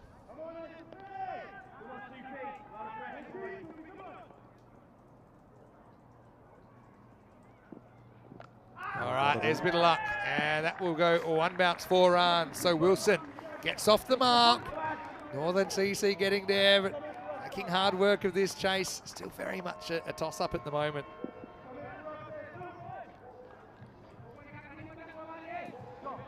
That's quite clever cricket. I think Dan getting outside the line, and obviously he's got the 2 options. And if he gets it, it goes, and if not, he probably gets the edge over third man. Third up in the circle. I think the higher level you go in this format of cricket as well, that deep third is a pretty key position. That's a great now shot. that's going for 6. Maximal! So Fatah again, isn't he? Sort of. Yeah, you're right. And it's also a catching position down there. Often we see the third very, very fine, almost like imagine second slip or third slip on the boundary, because they are ways you can get set batters out. Just that one miss hit, you hate to see them get away with a 4 or 6 in that area. But it will be the end of the 8th over. Northern CC closing in, 18 off 12 required, 81 for 6. By the same token, if Al Fatah of Cyprus, if they could break this partnership, if they could get Barbara, I still think for all their good work, those 2 drop catches to beat a side like your side, Northern CC, for a club from Cyprus, you can't afford to make unforced errors. It's probably those 2 catches might be sliced and diced at the end of this one. Still, game's alive. Barbara to face up, 18 required off the last 2.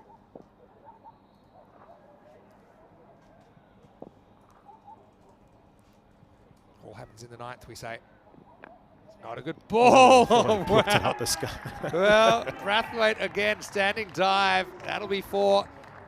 That wasn't a good ball first start there from Tamidur Rahman coming back and getting worked away to the boundary. But if the one-legged warrior had pulled this, it might have sparked a Cyprus comeback. Thinking about its top off, wouldn't he, running around? I think that's going to be the plan from these two, looking at it getting 4th or 5th stump and trying to clear their arms through it or get something on it. This is the over, isn't it? It's got to really... You don't want to leave it too late. Things can get nervy in the 10th, even if you only need 3 or 4. Trust me, I've seen it happen. That happened on Monday.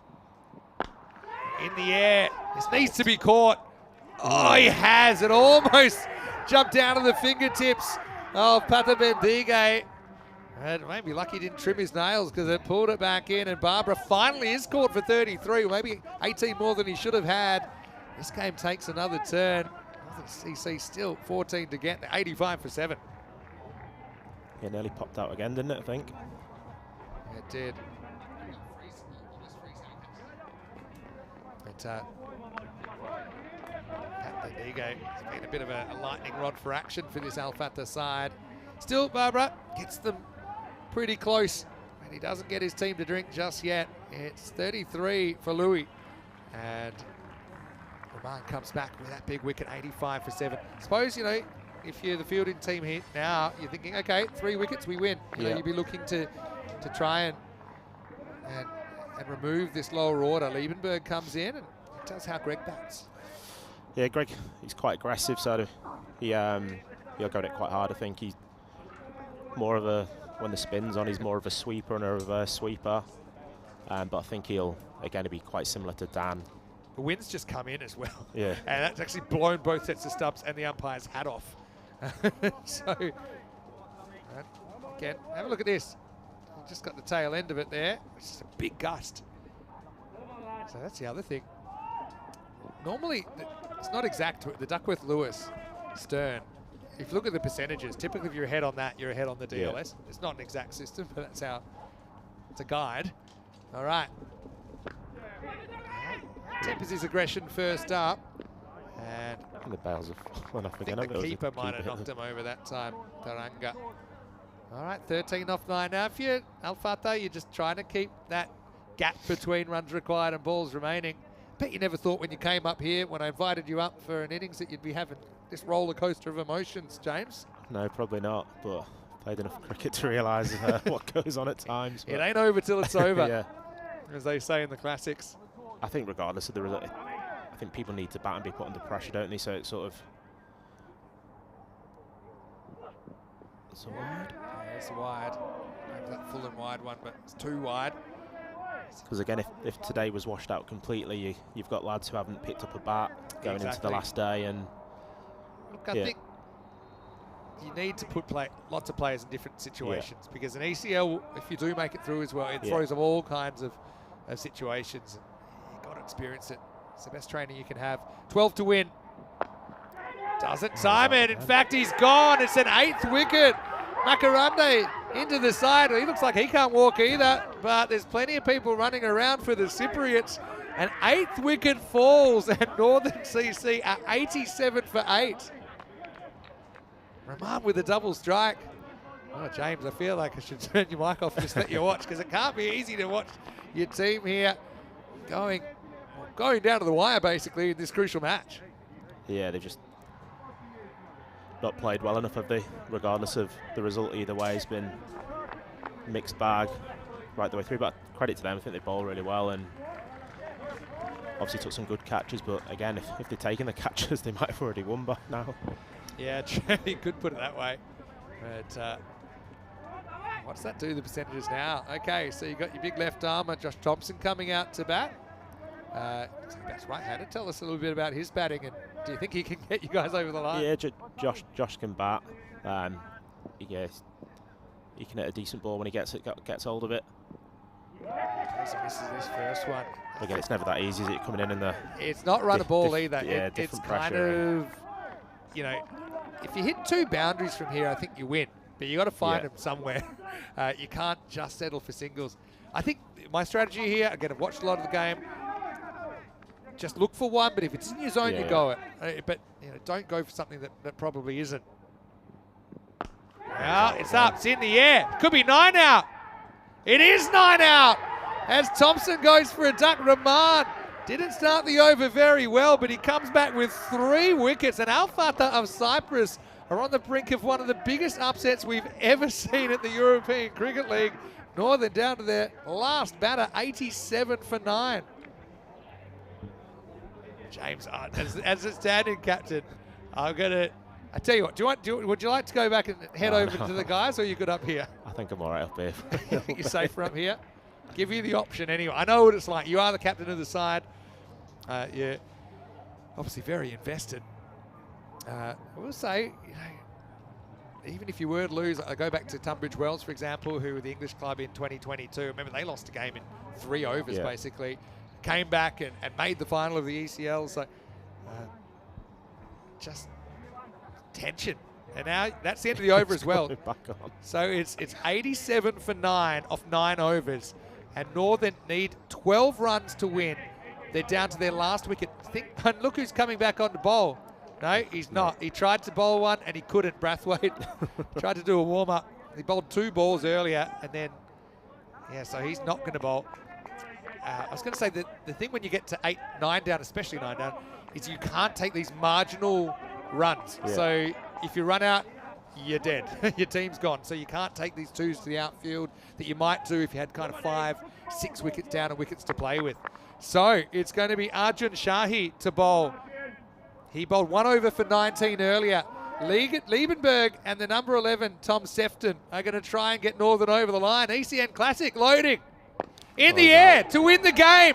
He wants it himself. Shahi, the keeper wants it. No one's going to touch it. Oh, well, that's the 3rd catch that should have been taken that wasn't.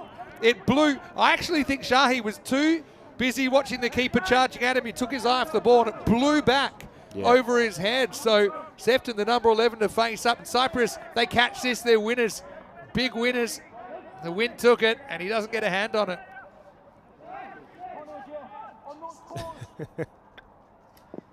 All right, Sefton. Oh, how does he bat on a scale of 1 to 11? He won't die wondering. All right. So you think he might look to finish it quickly, or? Yeah, it won't be on the offside, I don't think. All right. Every number 11's dream, though, isn't it? On the biggest of stages here. I'll tell you, we have about 35 million viewers every day on the European Cricket Network and all our associated broadcast partners. 11 to win. Wide, make that 10 to win. Still could go either way. You're giving about a 30% chance. Maybe it'll go up after that wide. I think in hindsight there, Greg should have stood his ground and tried to hit the 2 balls out the ground. Not a great vote of confidence. No, I think just more of a recognised batsman. Is that edge? No, it's not. Whistles past the outside edge. So now, maybe I get what you're saying here. You kind of need 2 boundaries to win here. 4 and a 6 ideally. And so if you can get off strike here, then maybe you don't take a single if there's next ball. But yeah, basically need these 2 boundaries. Still haven't come, have they? No. That misses. That's the other thing. You can't really run to manipulate the strike either because a run out is the end of the game. So, oh well. It's looking unlikely, I think. Maybe you take your chances and run this ball. I don't know. You've got to find a way to get Liebenberg back on strike, I think. Sefton, 1-800 dialer hero. And that's going to fly. But how far is it going? It's going and it's gone. I think that's 6. Check. Wow. It's a long way from us. It's into the wind. So I thought maybe it wouldn't even go for 4. We will check this and the plot thickens. Let's have a look at it on the replay. Here goes the ball. Yeah, 6. But I think that's gone for 6. From up here, it looked like it. The fielder signal 6, didn't they?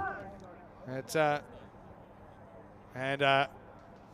so yeah. And that's the way umpire's call was 6. We couldn't clarify it on the replay. So there you go. The 6 runs. Maximo time. 4 off 2 now. I thought there was 1 left. Tension. 4 off 2. Misses. All right, so right now they're 1 ball away Well, both teams one ball away from a memorable victory no matter what. And Sefton, who did touch that for 6. They've got the deep third back. Oh, geez, and it just started raining.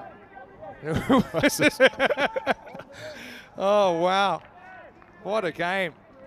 He's got to get outside the line, hasn't he? Oh, the computer's saying, well, 37%. That's a vote of confidence. Oh, how's the viewership feeling? Here we go. Boundary to win for Northern. Oh, no. And they won't do it. What an unbelievable game. An ECN upset for the ages. Fatah 98, Northern CC 95 as the rain starts to come down on the Costa del Sol. A moment to remember for Fatah and Northern CC. Look, it's one of those things, it's an ECN reality check. It happens. Like I said, it's happened before to clubs that have gone a long way in the competition, but I suppose in the end, it's a game of cricket, and I'm sure your guys as well will just tip their caps and say, look, well played, you're better on the morning, and I suppose a bit of a wake-up call for your team as well. I think so, yeah. I think, obviously, especially with the bat, really, I think there'll be a few disappointed cricketers in that dressing room, some really poor shots, but again, I think having no sort of practice and coming out to it, it's a bit of an eye-opener, and obviously you're on the different format, but I think they've done really well, haven't they? Yeah, they believed. Really well, and maybe it was a kind of total that lured you into trying to go for the 7 overs as well. I think no doubt about the plan was always talking about the 7 overs, and yeah, we probably didn't envisage that we'd come unstuck sort of trying to do it, but there's obviously that many good crickets in the side. You expect to knock off a total like that either way. Yeah, well, I'm going to let you go back because I know you've got to go back to your team. James, I want to say big thanks. Okay, pleasure. And look, hopefully we see you on the park. Commiserations about the loss, but yeah, I'm sure we haven't seen the last of Northern CC in this comp. Cheers, Vinny. Cheers, mate. So, well, you can see that the rain came down literally as the last ball was about to be bowled, but Fatah, what a surprise result this is. And just throw the group into a little bit of chaos. I mean, Byron now are probably feeling pretty nervous as the covers do come out with the next match scheduled to start in 15 minutes' time. That's ACT versus Hornchurch. And like I said, it's only very light rain at the moment, but the ground crew are preparing. Hornchurch winning the toss and bowling in that one. Well, I think James, probably I should have let him out of the box and over early because everything was kind of going to plan. And well, nice to see Alex Vincent out there opening the batting. I thought that he played some nice shots, but they just kept losing their wickets, didn't they? Kept losing wickets, and it came back to bite them in the end. Yeah, credit to Cyprus, their club, Fatah. They held their catches, didn't they? There were a couple of key drops, probably 3 key drops that you felt might cost them. That was actually well taken low down by the keeper, Taranga.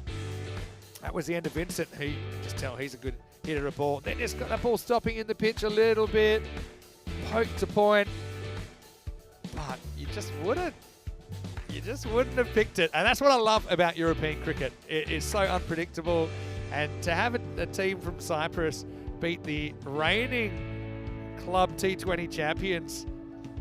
This one hurt as well, wasn't it? Captain Laker run out first ball. And this is the double drop situation. Remember, Barber got lucky, but then we saw this one. I think there's no doubt there. The second one was actually really close as well. It actually hit the new batter on the full, but he would survive. And then it was kind of white knuckle time, wasn't it? So Wilson get away.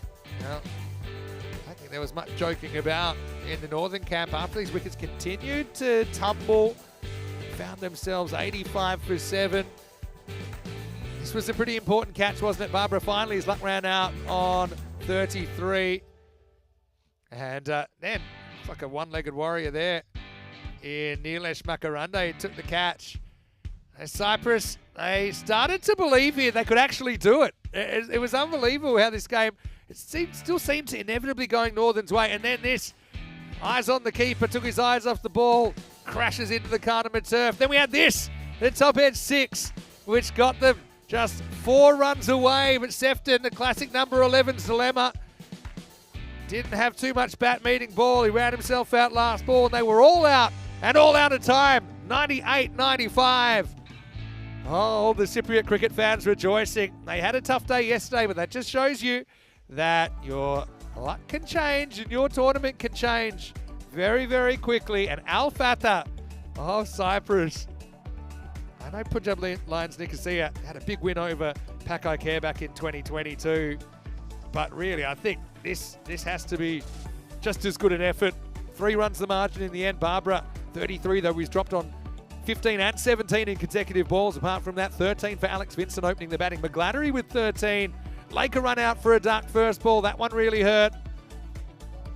And bowling-wise, well, Brathwaite, maybe he's a hero because he couldn't walk, and that allowed Aminul Islam to come in. He took 2 for 3 off 10 balls bowled, 3 for 17. Tamudu Rahman looked like he was losing it. Then he found it again. And really a team effort by all the bowlers. Padamandigo 2 for 26, and Lovedeep Singh with a pretty tidy 1 for 18 of his 2 overs. So we will take a break. Covers are going on right now, so I got a feeling we'll have some sort of a delay to match 2, but we'll keep you abreast of what's happening here on the ground. We'll be back one way or another to show you some cricket, whether it's live or whether it is one from the ECN archives. But right now, Vinny Sandu, Mr. Maximo. Big thanks to James Cole. It must have been a tough one for him, but honestly, he's a lovely guy, great ambassador for cricket, and hopefully we see him on the park sooner rather than later. And hopefully we're on the park, but we'll let you know. Vinny Sandu here, Mr. Maximo, back in 10 minutes with an update here. What's happening on the ground here? You're watching European cricket, and this is the European Cricket League.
The European Cricket League is proudly brought to you by Dream 11, HCL Software, Rado, La Junta de Andalucía, and Victorinox.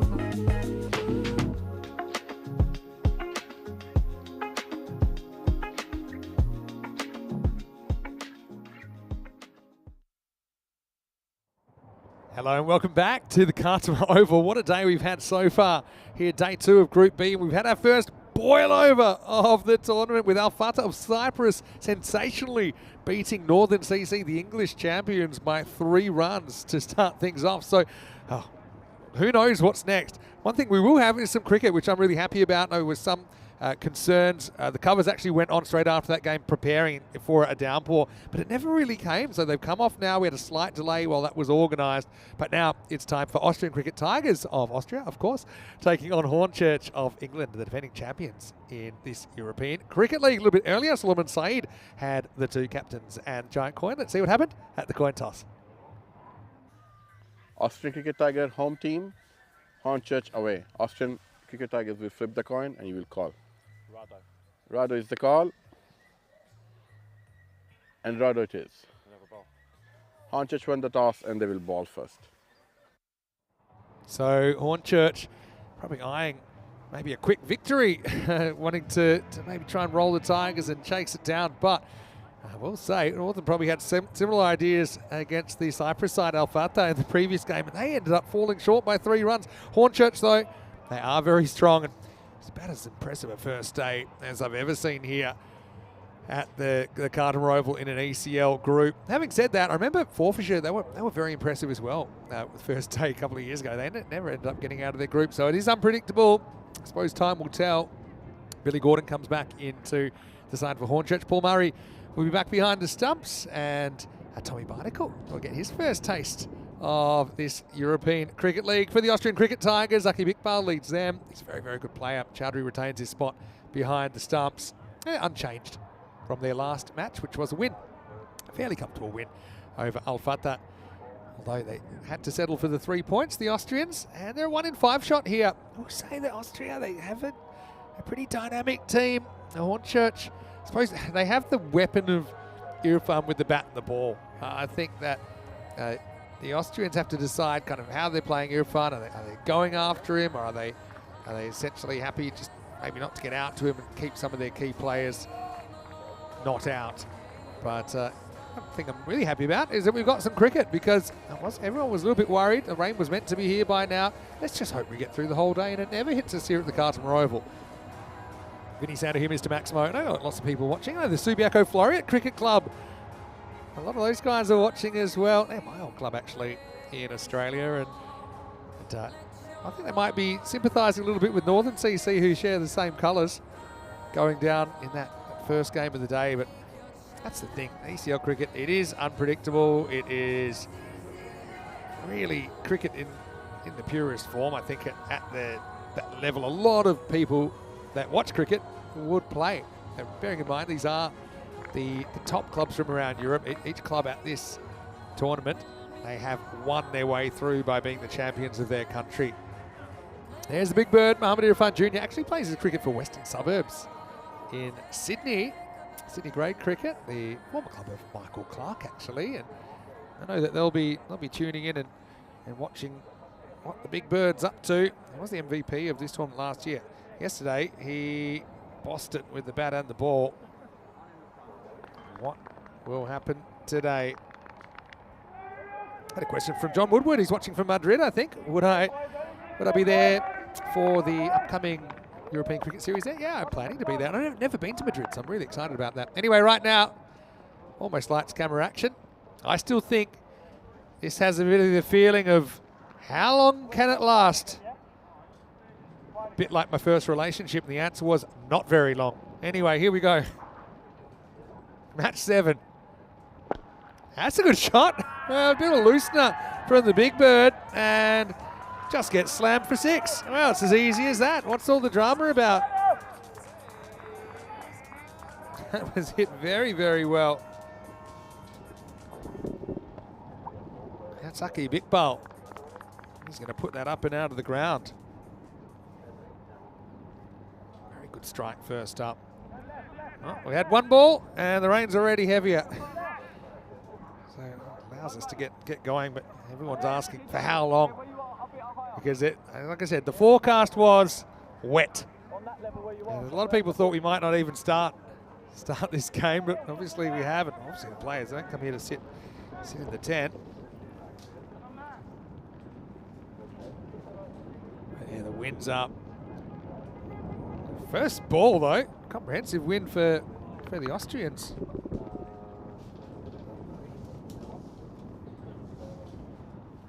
Church winning the toss. They've elected to be the team that are out there. And down the leg side, so 7 off the first ball so far.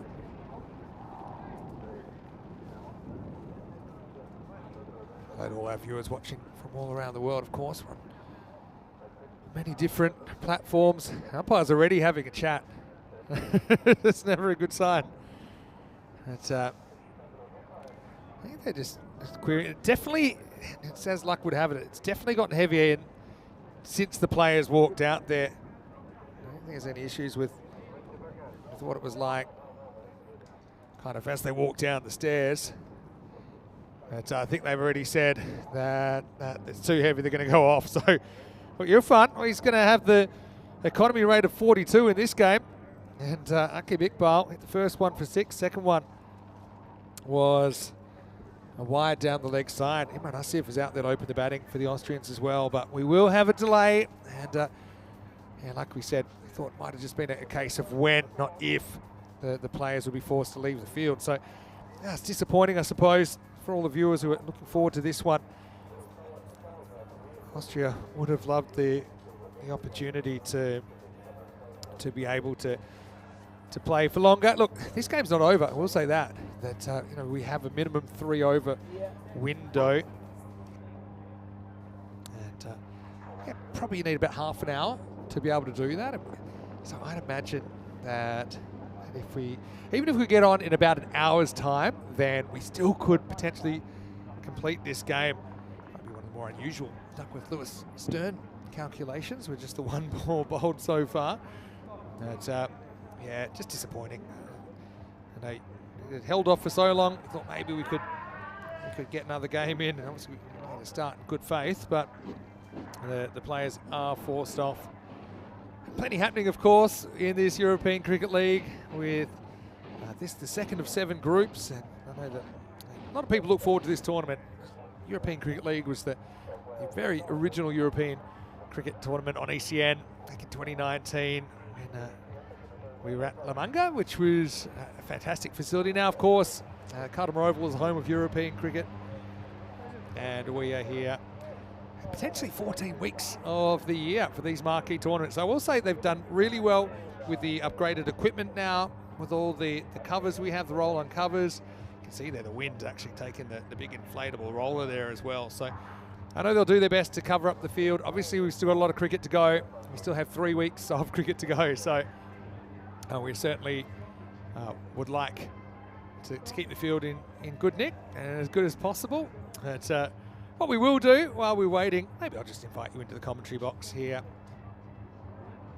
And it is a bit of a shame, obviously, whenever the rain comes. It's not often you have such certainty, I suppose, amongst everyone that we're going to have some rain. But that's where we are at the moment. At least we did get to start match 7, so we only need about a half an hour window to complete it. If the forecast is to believe, I think we could be in trouble the rest of the day, but let's just hope that we do have some good news and maybe some breaks in the weather to allow us to continue. But what we will do while we're waiting is we're going to go to an ECN Classic match. And often we're going years in the past. We're only going to go days in the past here because we're going to go to Wednesday night. And I think a lot of our viewers would love to see this one again. And even if you missed it, I won't spoil it, but it certainly is worth watching. It's Dreux of France against Darmstadt CC in this Group A final. So like I said, this is from during the week, but it was an absolute belter of a game.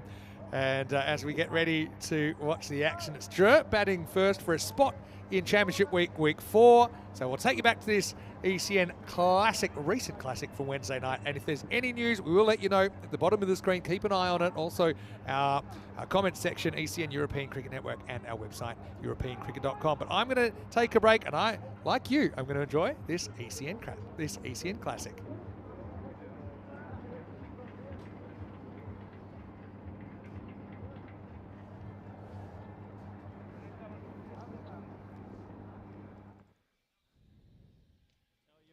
Nothing better than a night at Cardimer Oval when a man in a yellow suit introduces the French taking on the Germans. I don't care where you are in the world, you better buckle in for the next 90 minutes because it's going to be sheer entertainment. Two absolute chaos T10 teams are going to duke it out under the Cardimer lights.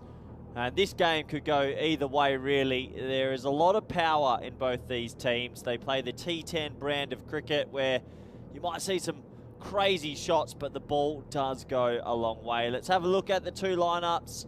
Darmstadt CC, Abdul Shakur listed at 3 there with that famous 100 only a couple of hours ago, up against a very well-known Dreux side. They're the only team to compete the French champions in every edition of the ECL. 5 years on the bounce.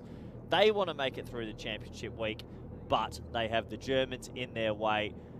And the history between the French and the Germans go back a long, long way, and it's going to write another page in that history book tonight as these two teams duke it out. Supercomputer obviously leaning towards Dreux because of their history at the event, but this is a 50-50. When the lights are on, anything can happen, and the opening pair have a big part to say. There's Nabi. He knows that a big innings from him will likely see his team through the championship week. He's been out of touch for a while now, but tonight, can he come good for his club team?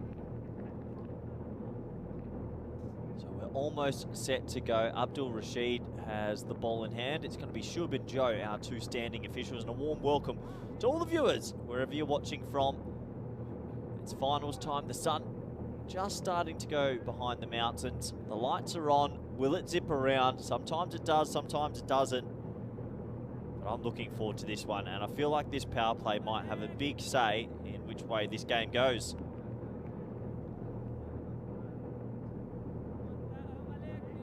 So, Niaz on strike, Nabi at the non-strikes end. Rashid's got the new rock. Ball number 1.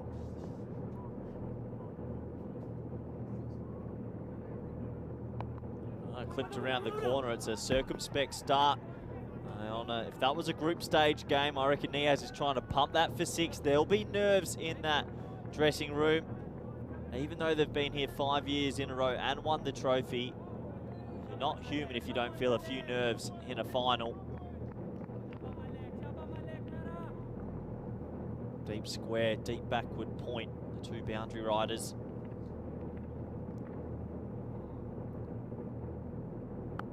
Oh, high in the air, that's straight to the field, a huge moment, he's gone! He's gone, Niaz is gone for a globe. Oh, they're just not clicking in the top order. And that went straight to that man at backward point, maybe even a bit finer than that. And great captaincy. They had a feeling, and that team is pumped up. Darmstadt, the German champions, strike a massive early blow. Niaz, who's got a good track record at Cardimer Oval, goes back for a duck, and that dressing room is pumped up. The score is 0-1 as I welcome back the man with that lovely introduction, Vinny Sandhu. Here we go. Yeah, I've rushed over because I don't want to miss a minute of this. Niaz, 2-ball duck for him. Kind of stuck in the pitch, didn't it? Didn't have a lot of pace to work with.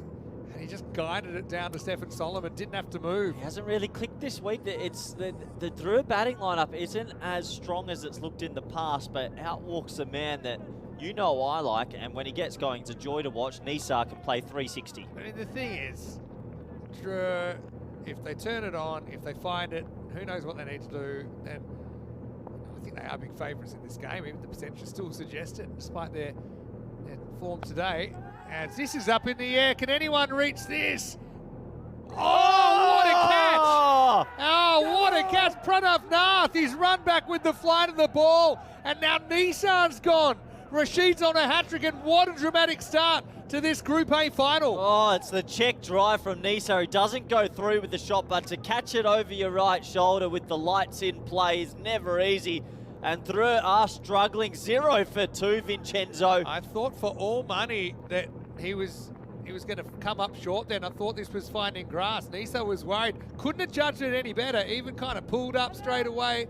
Took a right turn. And how about that with the German bench? They like what they're seeing. We haven't seen a German club make it to the final group of teams since SG Findorf back in 2019. That's a long time between drinks. The Germans 2 years ago, they finished top 2 in their group, went out in straight sets, but right now they have 2 of that dangerous top 3. None for 2. Hat-trick time, Vinny. Hat-trick time. And, well, Rafa's come out and he's going to try and tape ball this for 6. All right, Palace did it yesterday. Can Rashid do it today? Hat-trick ball in the final. Misses, called wide. Yeah, good call. Huge moments early. That's 2 very well-known batters gone in the sheds. You know what the thing is about Niaz and Nisa going back, Vinny? They're probably the more 2 technical players. Now when you get Ahmed Zai, Nabi, Rafa, it's a bit cowboyish. Now it's luck. You're getting a team of cowboys and only 1 horse. Rafa at 4. Doesn't have to hit this either.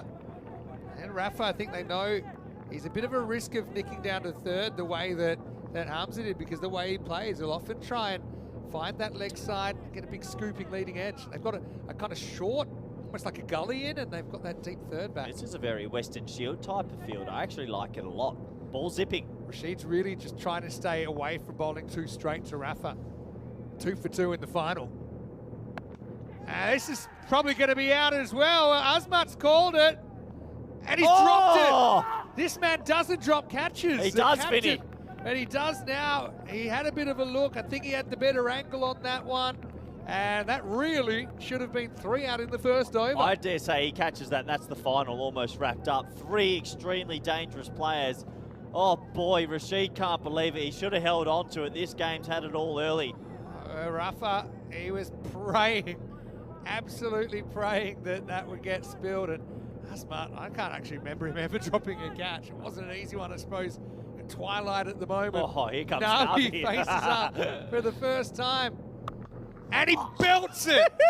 This has vibes, though. We've seen what Nabi can do at night, and it's 2 years since that famous innings against the Scots here, where he just absolutely torched it, even though he hasn't timed the ball too often. He hasn't timed the ball in 18 months, Finn, but if he can bat for 5 overs and it clicks, he could be on 100. So this might be the great resurgence of Nabi. This is his chance. The team's up against the wall. Can he go huge? Well, is it a one-hit wonder? That's the question. Or left. Wide, just. So 10 for 2. We've seen Drew having to kind of recover from early wickets in this ECL so far. And generally they have. If there was ever a time for one man to put the Superman cape back on, this is it. This is it, Nabi. You could earn the respect of everyone back right now. I don't think he's lost it just yet. Oh, wow. Oh, that's so close to the pegs. Oh boy, I was waiting for the sound of ball on stump there, but it didn't come. It's the end of the first over. Hang on to your hats, folks. This is going to be a good night. Oh. It's 12 for 2 How's that? at the end of 1. How's that missed the left peg? Unbelievable. Well, game on. Darmstadt ahead. 2 massive wickets. They got the more technical players out. This is our ECN hat-tricks Hall of Fame, and there was a hat-trick. Akudzada did it for DCC in this group. A lot of bowlers have been on a hat-trick. Yeah, we've had an unreasonable amount of 2 and 2. Go back a minute, Mohammed Atif's on there for Pakai Care. The Fizz. Yeah, the Fizz as he's now known. Yeah, having a quick look there at how we got here today. Drew had to go the hard way. They made pretty light work of Peel St John's. Oh! Right, that's in the air. Surely, the keeper wants it. He's never going to make it, is he? Oh, no, not that it wasn't his catch. It wasn't his catch. He called out 45, and I think the emotions are getting to Darmstadt a bit. I think he made up his mind too early that it was his, and 45 had to step aside. It was never his. He called the fielder out. He had too far to go. That's a drop chance, Vin. He's only got little legs, old fat, and had to try and get there. He didn't find the drop zone. You're right, that is a chance. If you call it a drop, that's twice that Rafa's been dropped in 2 balls. Now, Nabi launches one over deep extra cover. Maximal. He does his best work at night. Ahmed Nabi. I'll get excited once he's hit his 4th or 5th. We've seen glimpses of Nabi where he goes bang, bang, and then gets out. Maybe tonight he can really go big. Big innings from Nabi flips this game. Tell you what, it's always a good sign when you see him going over the offside. It makes one big difference to his game. What a start to this final. We need the hold seat, just the edge of it tonight, I think. Oh, he's on! Launches it again. He's on! Maximal, 6 more. What a time for the captain to step up. It's only a start, but it is a counter-attack coming from Ahmed Nabi. Oh, turn the clock back. It's 2022 Nabi. He's rocked up. The Back to the Future time machine's working. This is what he did years ago, where he hit the offside. Yeah. I've seen 2 sixes on the offside from him for the first time in 2 years. This is old Nabi. He's back. He's back, Vin. We're only 1.5 overs in. We're halfway through the power play. Oh, love it. It's arguably the greatest format ever. Oh, didn't have to go after that, but Das gets a thick top edge that flies for 4 more. He's on, Vin, I'm telling you. He meant that. He got the thick edge on purpose.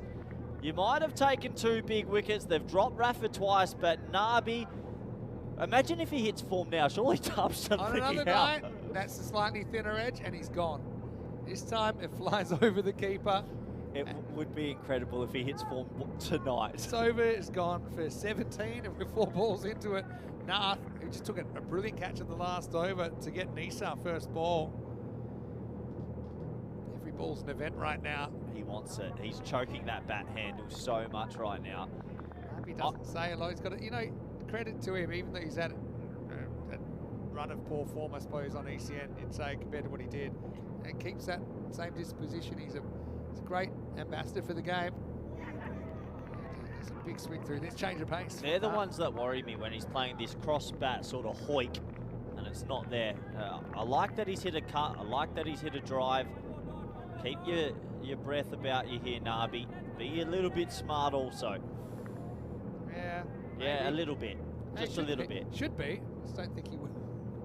Nabi, last ball the over. And gets this as well, up and over the top. It will carry the boundary. It'll be 6 more. Maximo. Says Mars. That over goes magical. A tale of 2 overs. The first one went 2 for 12. That one, no wicket for 23. Magical stuff at the end of 2 overs. 35 for 2. Don't know why anyone would watch Test cricket when you can have this. It's unbelievable, Vinny. The French versus the Germans. It's always the way. It's chaos. Yeah, it's condensed, isn't it? But yeah, obviously, Drew had their moment back in 2023. I've got a question for you. If Rafa had been caught that first over, which he should have been, at 3 for 3, is Nabi still trying to go this aggressive? Yeah, it's his comfort food. Tonight's the night we're going to put our first name on that list. The first of 7 teams to qualify for Championship Week. Right, Rashid. And now this is in the air. Oh, it's high. I reckon that's catchable as well. It's coming down inside the field of play, and it's caught. So Rafa gives 3 opportunities in the 3 balls he faces. The 3rd one is taken. That was a mile high. Slightly awkward catching time of day as day slowly turns into night, but that is the 3rd wicket now, and Drew, 35 for 3. Oh boy, Rafa faced 3 balls and he skied all 3. Good safe catch, and Ahmedzai comes out. It's just, this is the way they play. It looks a bit crazy sometimes, and sometimes it's the best you'll ever see, sometimes it's the blurst you'll ever see, but that's what we're seeing. Yeah, it's been the blurst of starts. Rafa literally skies 3 balls. The 3rd one gets caught. It was a nice catch out there by Abdul Shakur, who's having a very good day.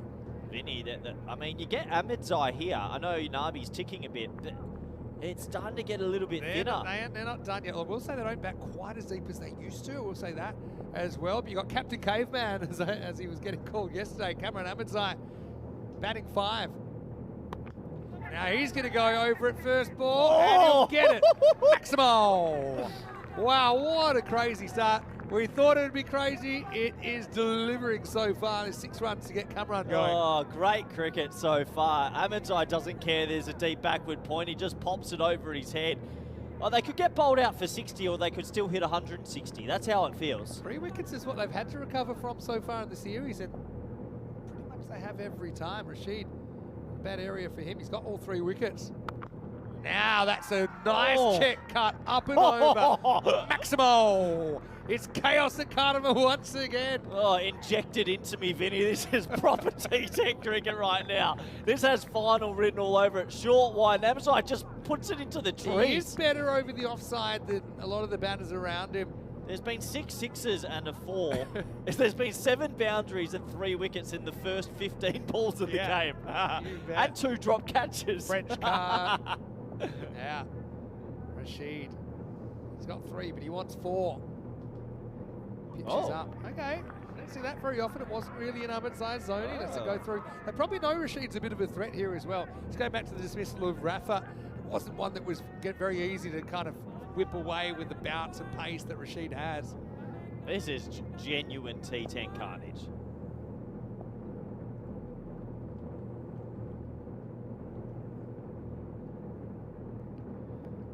That one is straighter and misjudged by Cameron Ahmedzai. Who's won the power play right now? Darmstadt. Think so because of that bit more frail lower batting order? It's not frail though. It is. I mean, if you get a wicket now, who's coming in? Probably Ahmedzai or Safi? Safi. I think one more, 2 more wicket. 1 more wicket, they're in a bit of trouble. They've only got 7 genuine threats with the bat. I'd say it's about an even power play, honestly. Got him! He pitches up, it comes down the line, and it's 4 for Rashid. Ahmedzai couldn't deal with it. It's an excellent piece of swing bowling. So Rashid with 4 in the final now. And I think with that wicket, you do say that the Germans have won their power play. Nabi's left stranded there on 30, but the team score after 3 is 47 for 4. I wouldn't say not just one. I'd say they've really won it now because we're talking about a lower order that isn't as renowned as the top 6. This swung late. That's one corker of a delivery. And Ahmedzai's technique gets called into question. He can't cope with it. If he was willing to leave one, he probably needs to be willing to kind of just keep that one out. It was always threatening to do that. That can be a match-winning spell. 4 wickets, 4 top over order batters, and who'd he get? Niaz, Nisa, Rafa, Ahmedzai. That's a big 4 to get in your spell. Yeah, I agree. We saw Wahid Abdul with an amazing 2 overs in the power play. The thing is, Nabi will offer you a chance soon enough. And if he does, and they catch it, I mean, they're in huge strife here, Vinny. That lower order now, they're sort of burst through the dam a bit. But Abdurrahman Ahmedzai, left-hander, comes to the crease, won't be facing Nabi. Well, he's 30 off 7. He faced 7 of the 18 balls in that power play. He lost 4 partners. He's on to his 5th batting partner. What's Nabi thinking right now? This game's only been going for 15 minutes. Is he trying what a 15 minutes. Is he trying to bang this for 6? If it's in his zone, he will always try and hit it for 6. How big's his zone? Parviz Akudzada coming off a hat-trick yesterday. Into Ahmed Nabi. Close, has good look. Has some doubt there. Maybe some doubt about whether it's hitting leg stump or just missing. I thought the bat was close-ish to it as well. No, that's going down. That's a good call from Joe, the umpire. You can see 2 stumps. Yeah, on the angle of where he delivered it from. There's Joe Foster. Good decision. Very good umpire, Joe. Good team of officials here. That one's going to get through the field. Partly knocked down. Nabi, knowing him, will think about it crazy too. This time he doesn't. Over to Abdurrahman Ahmedzai. Well, look, one thing for certain, they are going to need some help from the lower order this time. It's not just going to be Nabi. They're going to need someone to make a 20 or a 30 somewhere. They've got the batting to do that. I mean, Tahsin Safi hasn't really shown his potential in this, but we have seen him before, and he can be very, very good. Just thinking, though, if they get to 133 expected right now, in 130s, Shakur just blew them out of the water, hit 100 out of the 130 odd they needed to win the game earlier today. Abdurrahman goes after the first one, finds the fielder, just a single. this is probably in quite some time the first time that Drew have been this much under the pump in a final under lights. For me, they're pretty far behind at the moment, and one more wicket could really spell danger. Nabi, 31 of 9. Can he keep going? Oh, what a spectacle. Goes after it. He hasn't really got it. Should be gone. He is out. Well, there's the top 5 back, and Nabi 31. He'll go no further. It's a great catch out there in the outfield. They knew the gravity of the moment, and it's that man again, Parvez Akhundzada, that chips in for his team, and that's 5 out. It's all falling apart for the 2023 champions in real time here. 49 for 5. Can you believe it? That much vaunted top 5 are all dismissed, and only 40 odd runs on the board. Nice safe catch, Vinny. 49 on the board to remove that top 5. You sell both legs for it. They are so far behind in this game now, it could be curtains. Shafiul and Niazi took an unbelievable catch earlier to get Rafa at one more regulation.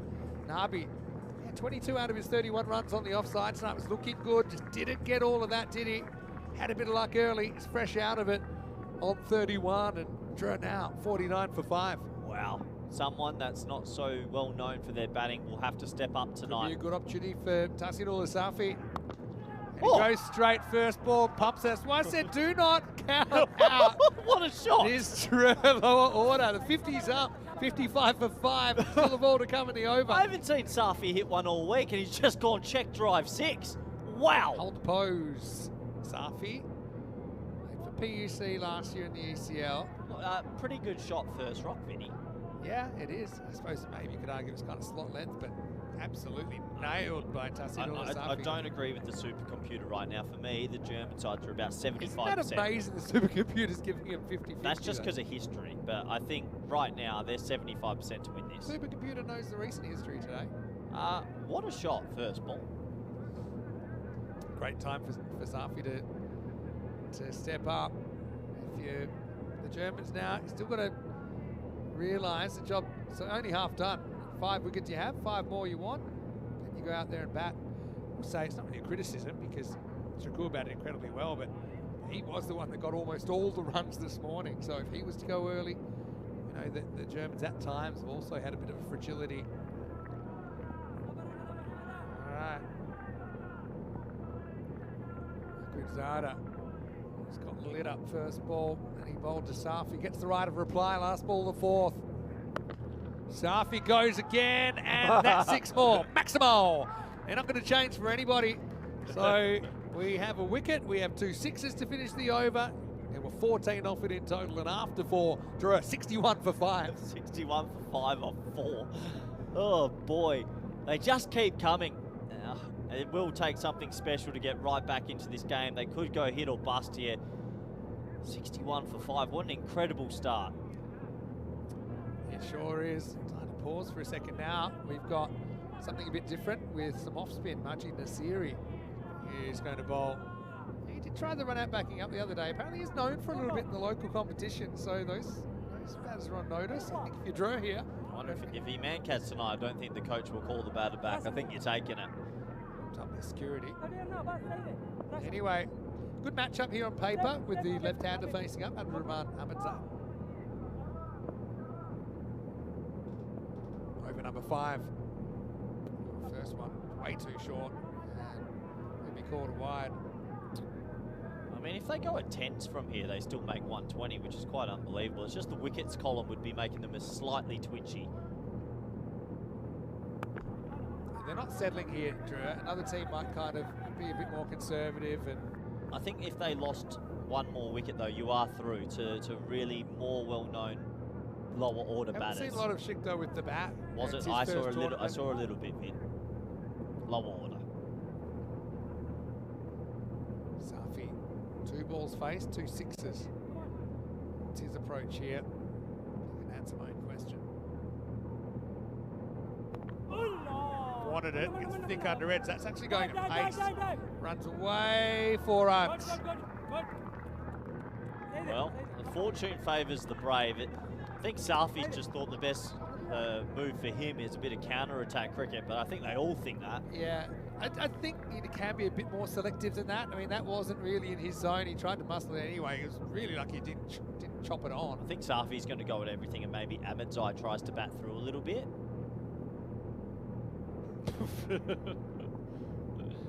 Shook my head at Corey off there. Goes after this and gets enough. Maximo! 6 more. This is what Tahsin Safi is in the side for as well. He provides a lot of flexibility with the bat. He's batting 7 here, and he's already banged 3 6s and a 4. Well, look, Safi's new to this team. Played his cricket there last year, and this would be big from him. For a new player to get them over line would be massive for Dre. What a crazy start. Proper finals fever. 73, not even halfway yet. Yeah, I mean, they're going to be around 80. It's just that wickets column. Usually you try ignore it, but at club level, you always have a bit of a tail. Yeah. Got giving it a bit of the side eye. Yeah, there's a bit of a side eye going on. Well, it's really tough to be fearless. You do need to just kind of put it out of your mind. It's easier said than done. Safi's just a bit of an equipment check, and then he's good to go. Siri, fire on fire here. Great final so far. Drew ahead. Nah, 56%. that's not always correct. They're not It's ahead smarter for me. than a human. It isn't. We'll see. That's too short. That's going to get the treatment as well. Maximo for Safi. Lifted up and out of the ground. Tell you what, Safi has come out at a crucial moment. He's 28 off 5. He doesn't feel pressure, this man. It was 49 for 5, and these two have already put on a good little stand. Call of the batting falling away hasn't really paid off just yet. Safi's batted a few times this tournament, and he hasn't done anything like this. When he played the ECL last year, he was the one player that just found the level straight away. And I know he hasn't necessarily had the tournament with the bat so far that he would have liked, but you can see how clean he hits it. Azeri in danger of going magical here in the 5th over. The thing is then, do you bring it back? Do you go for a 6 bowler? 2 to come. So that's okay, and that's one thing that Thru can add to their game sometimes, you feel. Yeah, I think they're forced to be a bit more selective here. That's the theory at least. Ready to have 18 off the over. 19 now. Yeah, I mean, you've taken another single here. I think you're okay. You'll be happy. Inside, just like to attack. Surprise, surprise. Thick inside edge on this. Run away. It does go magical though. 20 come off the 5th. And that's the end of it. It's 81 for 5. After 5, let's welcome you into the commentary box. What a start. This is ECN cricket in the first degree. Vinny Sandu, him, Mr. Maximo, got Corey Ruckers with me. Group A final. It's only the beginning though. We have 7 group finals, then of course championship week. But what a chaos start. The top 5 all in the shed. But Drew, no surprises, they're still swinging. Well, I hope every final's like this. This is a great advertisement. This is T10 cricket. You're seeing 6s, wickets. I think in the first 15 balls we saw 3 wickets, 2 drop catches and 4 6s. And that's what T10's all about. Yeah, it's entertaining, but also, it takes a lot of courage. And I know the way you had your Europe side playing last week was to, to back yourself and to counter-attack, put the pressure back on the other team. That's what Drew do so well. The Germans, like I said, they feel that they're probably a wicket or 2 away from really getting down towards the bottom. Change bowling now with Shafiul and Niasi having a pretty good day here on finals day. Coming into the lefty, Abdurrahman Ahmedzai. And he goes up, but straight up, and it's a bit of a goober here. Should be gone, is gone. Shot wasn't really on though, was it? It's a simple catch there for Adnan Nazir in the circle. So there's that 6th wicket. Niasi having a good day. It's getting even better as day turns tonight. Drew, 81 for 6. Such a strange innings. Even though they're striking at 15.7 for 157, you feel like they could get bowled for under 100. Very loose stroke. And Darmstadt take a crucial wicket. For me, I think they start to now get into the tail end. The thing is, first ball he bowls, and if even in the longer form you can afford to do it. This is probably a moment you can afford to do with it. Just get the pace of the new bowler. You see, mistimes that, pretty much hits it straight up in the air, and Nazir does the rest. And Rahman Ahmadzai goes for 3, and it's 81 for 6. Well, yeah, look, it looks like it's the big man, and we don't know him very well for his batting. But it's Wahid Abdul coming out. I mean, can hit the ball. I've seen him bat a few times. But there is a fragility here, Vinny. They could get rolled for under 100. Yazzie with the wicket first ball.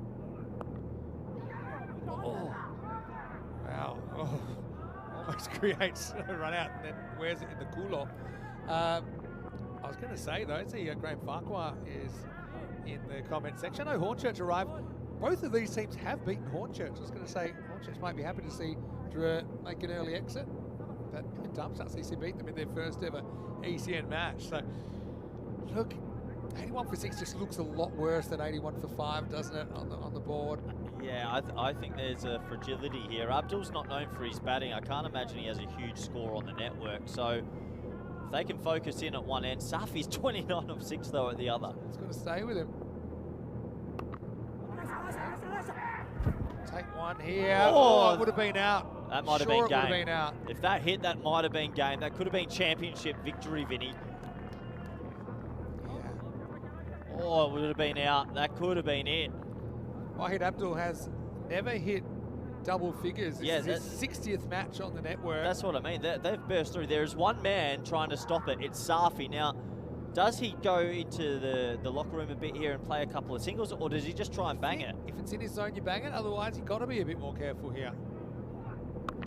It's in his zone. It's high. Is it carrying? It's right back to the line. It's gone. Safi's out now. That's 7 out. And it's the top 7. Safi was looking good. He made it to 29. But it was right or die. And he comes up a little bit short. Drew in all sorts now. 82 for 7 in the Group A final. Live by the sword, die by the sword. Huge wicket. There is the top 7 in the sheds with plenty of balls to go. They're not going to get up to a huge score here, Vin. The Darmstadt team believe. Just slightly off speed there from Niazi. Safi. Difference here, I think he tries to drag it to mid-wicket rather than go straight. Remember how he looked when he first came out. Nicely taken as well, Pranav Nath. Couple of good catches under pressure from him now.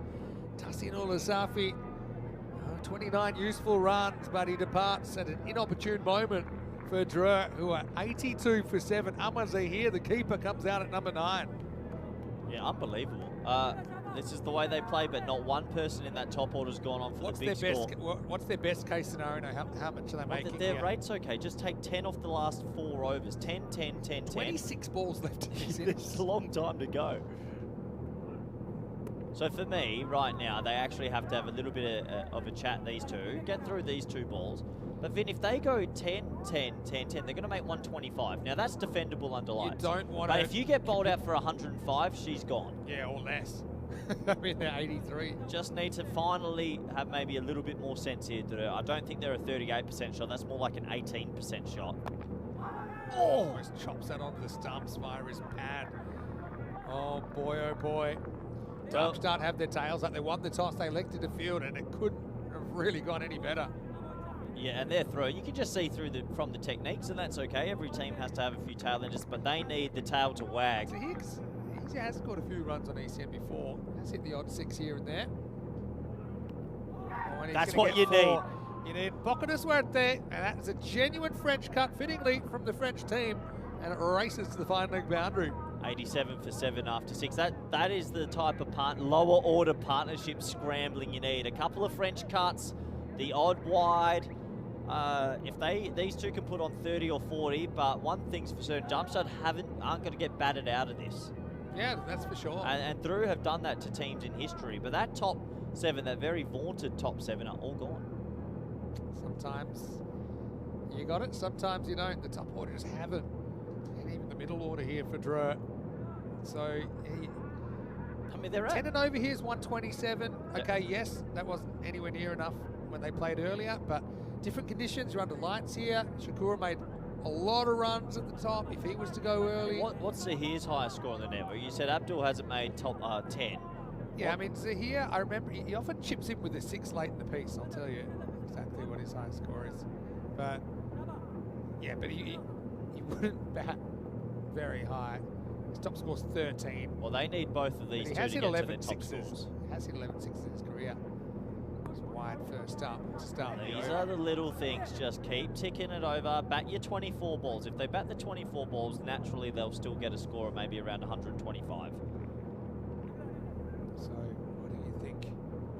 I just think they've got to bat a little bit more traditional for a little bit. I can't believe I'm saying that, but I think they do. I think you're right. It's a time for everything, I guess. Yes. This one cuts back and they won't get a run here. Abdul certainly has shown that he's willing to be a little bit more conservative. He just knows that the consequences of an 8th wicket right now are pretty dire for Drew. I mean, the run rates, if they had normal wickets in hand, they're at 140, 150 pace, but the 7 wickets is really impacting them here. 2 years ago, Darmstadt CC crashed out in straight sets after being in the top 2 in Group A. You feel that stays with them. You can feel a lot of these players were there. They knew that feeling. They never got to play in the final. And they're channeling that. That's a good call. Good bouncer. Yeah, one for the over. Well, it's going to take something special from one of the reigning champions to get through, Vinny. From this point, it would be a special win if they are to find a way to do it. This ain't over yet. No, it's not over yet, but they do need a partnership. Kazada digs it in again, in the air, and caught. It's an 8th wicket now, and the ball following Pranav Nath around. You can see that's not really a comfortable ball for the tail end of the face there, short of the length. It was a heavy kind of length. He was forced to go cross bat there. Nath barely had to move, and it's the lineup of the Snowmen. It's 88 for 8 here in the 7th over. Oh, well, the writing is on the wall. It's a lower order shot, back of a length. It didn't look very pretty. Didn't look pretty at all. 88 for 8, Vinny. If they get bowled out for under 100, it's almost curtains. Yeah, well, they have to do something similar to what's been done to them, but Darmstadt CC can't do much more than what they've done so far. Abdul tried to drag that from outside the off stump. Not easy to do. Nath holds on to his 3rd catch under lights in the final. 88 for 8, and Eason Shikhtar comes in at number 10. It's just him, and then there's Umar Khan. Just got to bat a bit of time. Don't throw it all away. Pitches up. He Fair does enough. get a bit careful here. Look, I think you can just play it, try and defend it to get the 1, but 20 balls left, even 20 singles. I think you want it. 108. At this stage, yeah, the consequences. The of consequence. not doing it, We don't. dire. Yeah, we don't see scores under 100 defended anymore at Carlton Oval. It's a team that just restricted their opposition to 5 in the power play last game. Expansive drive from Shikhtar. He misses out. Akazada, 2 for 15. A magnificent spell from him. Talk about a potential boil over in the final. Whatever they make, though, every atom of their being will go towards trying to defend it, Drew, in the second half of this game. Struggle to see them doing it. They need 110. I'll take 110 from here. Last ball, the 7th over. Last ball for Padviz Akuzada. Beats the bat again, but Drew survive to another over. 88 for 8 as we go into the 8th over. Hey, coming up tomorrow, we start Group B, and I know you got the morning off, so you enjoy a nice sleep in and treat yourself. Thank you, Vinny. But it is the English invasion coming tomorrow with Austrian Cricket Tigers opening up versus Northern CC, who are from the Liverpool District League. So they'll play in the very first game. That'll be an interesting one, actually, because ACT, they have a lot of the players we see from the Austrian national team, and they'll be pretty comfortable with the conditions. Hornchurch versus Byron. When they met in the group stage 2 years ago, Byron actually beat Hornchurch. We've also got Al Fatah in that group as well. The Cypriot champions, Byron, of course, from Greece. And we'll start again. No rest for us. We're back on deck in the morning. Group B starts at 9:30 a.m. GMT, 10:30 in Central Europe, 3 p.m. in India. ACT to win game 1 tomorrow. I'm calling it. Yeah. I think experience helps, and they've got a lot of T10 players. And look out for Byron tomorrow. They're actually quite Do dangerous. you consider setting an alarm to see the result of that firsthand, or are you just going to catch up What on it time's the later? bus? 12:20. I'll be waking up at 12:15, Vinny. All right, so 88 for 8. The wheels have fallen off on the reigning champions, Vin. you know, have a look at some of the catches they've taken. I know they dropped Rafa a couple of times, you could say. But Nath, that catch he took to get Nisa running back with the fly, perfectly judged. It's a 3 out of 10 catch, I think. one of the 3 times you hold it. Zahir, he's not used to re-batting with this much time to go. Certainly not lately. Look, you can't put it on Zahir and Shikdar. There's tail enders for a reason. But what they need to do is somehow just get any bat on ball so they can get a couple of singles or an edge for 4. But impressive from Darmstadt. They're not really giving you anything to come forward to. They're just banging it in, and you can see there. It's a great length to a lower order player. It's worked really well. The Germans have been really, really smart with their tactics here. There's Umar Khan, number 11. That dressing room is probably the most quiet it's been in 5 years. They know. They don't get to come here very often. Have they been to the last 3 finals weeks? The last 2. Tunbridge Wells knocked them out back in 2022. Another swing and a miss there, so not taking the wicket, but the scoring has stopped. In fact, that's 6 stopped. In fact, I'll give you a stat. That is now 10 scoreless deliveries in a row. Really? Make it 11. Well, talk about... We had a wide to start over 7, and then the rest of the over was basically a wicket maiden. Just started with a wide. What a crazy... And then that is 5 dot balls in a row. What a crazy contrasting ceiling's game. Coming down. Ceiling is caving in. In the air. Is it going to be caught? Solomon takes it. And that's 88 for 9, so the pressure builds. And that's 12 scoreless deliveries in a row. They've lost 2 for 0 in 12 rocks. They're down to their last player now. Umar Khan will have to come out and draw. The 2023 champions will need a miracle to work their way back into this. You feel it's 88 for 9, end of 8 overs. Well, if they are to come back and win from here, it would go down as one of the great final comebacks of all time. But the Vinny, they're on the roast. They're done right now. I cannot see them winning from here. This is a huge capitulation. Well, we have seen 65 almost win a final here. It take you back to 2022. Pre-ball change. But it was less to do with that. It was more to do with the pressure of the moment. You know, the pressure of the group final. So here, contributes toward the total, 88 for 9. We'll see him with the gloves in the second half. I can't remember a game where Drew have had the whole top 7, well, not one person Against here going Tunbridge on. Wells back in 2022, they had one game they just completely collapsed. And it's been another one of those. Umar Khan. Oh, no, it could be a run out. How hard is it? Just run. I was too worried about whether it was going to get caught or not. Wow. So it's Shikdar actually who gets off the mark there because it wasn't If changed over. they get bowled out here, I can't believe they've been bowled out in the 10 over final. Now you take 12 singles. Oh, You know, absolutely. and get 100 and hope for the best. Your wides, they'll take that one as well, up to the 90s. Yeah, one for the over as well. Into the 90s, just somehow squeeze your way to 100. So yeah, Nath with a wicket maiden in the 8th, genuine wicket maiden. Maidens Pile coming. in. Let's get the 100 on the board here somehow. In the air, just away from the fielder. That's okay though. That's a responsible shot. Just nudge it round, eat the Kool-Aid, drink the Kool-Aid, take your 100 and hope your bowlers have a stormer. I mean, take your medicine. Same thing. Drink the Kool-Aid. It's been a long day, Vinny. These 12-hour days are getting to me. I haven't had a day off in 2 weeks, Look Vin. up, drink the Kool-Aid. It won't be the same again. Umar with the ball. Up in the air. Is it carrying? It's dropped. Remember that. The 91 should have been done on 91.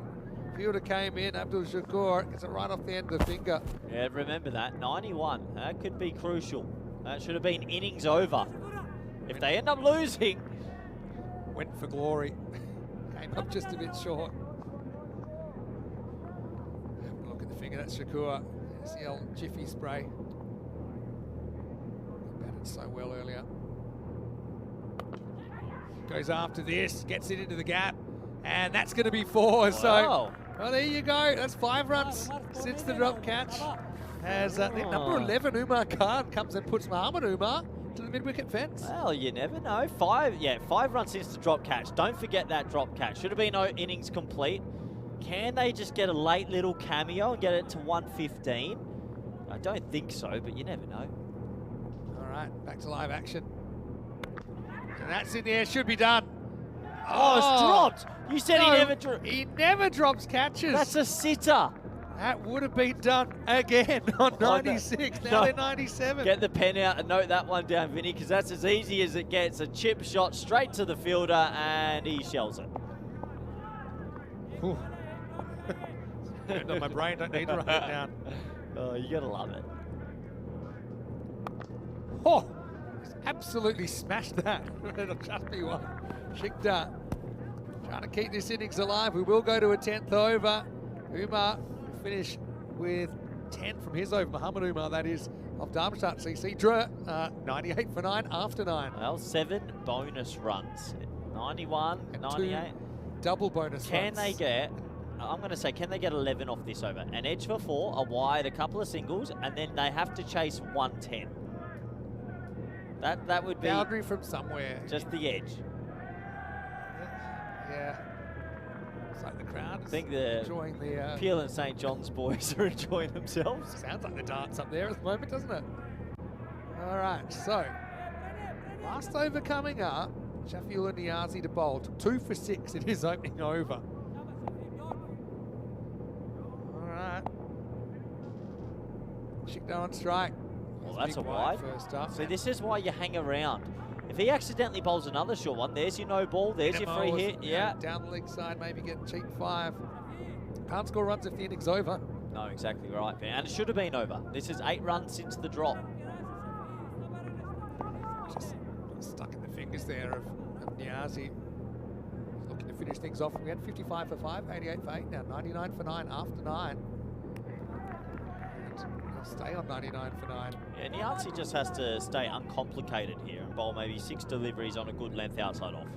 Trust that the natural sort of techniques of these low order players will be plays and misses more than hitting the ball. I love the question about the dot balls. There were 12 in a row. Is that a record? No, the record is 20 at the start of the Turkish innings in that 0-run power play. Good game.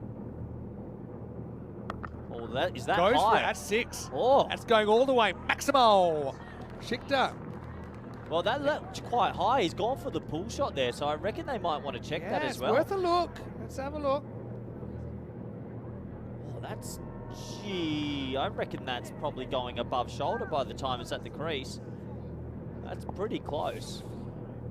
They've said it's shoulder high, would hit him in the shoulder. It Hey, couldn't have been any higher. Bonus 6 though. There's a bonus 1. We're up to 15 runs since the innings might have been over.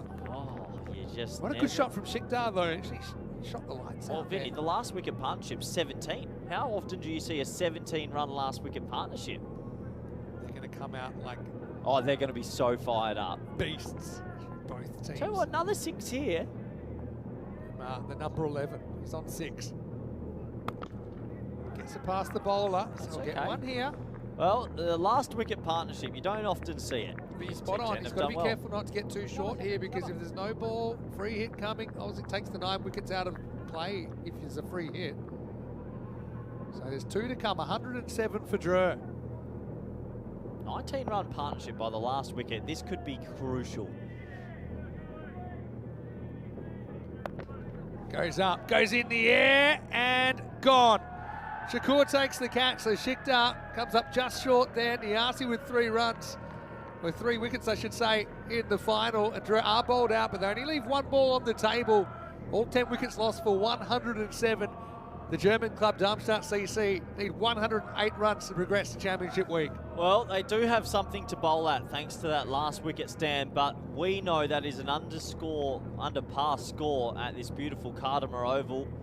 Credit to Darmstadt, they weathered an early storm of Nabi. They took wickets at regular intervals, and this is an interesting game. Oh, it sure is, to say the least. And yeah, if Shakur gets going, and field is definitely not enough, but we already saw, I suppose, a couple of moments where the Germans just looked a little bit nervy there, and a couple of drops creeping in that you wouldn't expect for a team that seemed to have just timed their run nicely. I don't think they played very well on day 1. They were building day 2. They had the best performance, I think, so far earlier on against Drew. Maybe until this 10 overs, as we had a good look at the 2 teams, all in blue, in this Group A final, and it was a crazy start, wasn't it? Hamza Niaz went for a 2-ball duck, and then the very next ball, Nisa put one skywards, and it was a brilliant catch here by Pranav Nath, who had a brilliant 10 overs for the German club. And then not so long after that, Rafa, he had one life, he had a second life, but the third time was unlucky for Mohammad Rafa, as he was out for just 2. Meanwhile, Nabi was just trying to do Nabi things. He hit 4 sixes and a 4 in his 31. He felt he had the team on his shoulders. If he could have batted a bit longer, maybe this does push up to that kind of 130, 140. But in the end, these multiple wickets lost in a short space of time kind of defined this innings. Yeah, it's live by the sword, die by the sword cricket, isn't it? And realistically, the middle order just couldn't get going. They would hit a 6, lose a wicket. This was a big moment. Ahmedzai came out and he went bang, bang. Ahmedzai looked good, didn't he? He hit a couple over the offside. But this ball here, that's a Jaffa. Yeah, and it came at the right time. It was quite a heavy length, but then eventually pitched one up and the ball did a little bit. You could see it did swing in a little bit, didn't it? And Ahmedzai has been in good form. Then we saw Tahsinul Asafi with a really handy 29 after Nabi was gone. That was the way Safi started. It was a beautiful straight drive, elevated straight over the side screen. So this was when it looked like Safi would be the man to pick him up. Was going at pretty much everything. Occasionally would kind of temper his aggression. But yeah, when they got Safi then for 29, we really were kind of into the lower order. But yeah, Drew, they've got the fight of their lives, I think, if they're going to defend this total of 107. Yeah, it's going to take something very special if they are to do it. This got us down to the back end. And well, Safi was still trying to bomb 6s, but he lost his wicket. Credit to the tail, to the last wicket partnership, to Wagging for quite a bit. 17 runs for the last wicket is a lot in a T10 game. So they have got themselves to a score that maybe they can pull something off. This was, unfortunately, the big man, the Wahid Abdul, getting dismissed. He's got a big responsibility with the ball. Right now, it's an interesting game, Vinny, because you feel Darmstadt should do it, but an early wicket or two and it'll open it up. Just nerves. You've got to be nervous. We had the Germans play a really memorable final. Was it actually a qualifier 2 years ago where they had a bit of everything. Yeah, credit, like you said, in the lower order. Shikhtar and Umar Khan ended up putting on 19 for that last wicket. And probably 16 of them were after there was a missed opportunity, which might have ended the innings at 91. But Drew, who knows, maybe those 16 runs could be the difference. Time will tell, but I can tell you confirmed that Drew have scored 107 all out in the first innings of this Group A final. 31 for Nabi, ends up being top scorer, but he would have loved to have batted longer. Ended up getting out in the 4th over. 29 for Safi was a good knock again, but again, would have loved for it just to have a bit more to it. Ahmedzai with a couple of big bombs there. And the tail wagging, Shikhtar with 10 and Umar Khan 7 not out towards the end. Bowling wise, well, how about the 4 up front from Rashid, and a big 4 as well that he got out. 2 for 15, Akudzada continued his good week. Pranav Nath with a wicket maiden in his 1 for 23, and Niasi 3 for 15, including that 10th wicket. We'll take a break then. 108 for the Germans to make it to Championship Week at the Khartoum Oval for the first time in the ECL. Or can Drew pull one out of the hat and defend 107? Don't go anywhere. Vinny Sandu, Mr. Maximo, alongside Corey Ruckers. Quick break, then back with the exciting conclusion of Group A right here in the European Cricket League.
just you and me.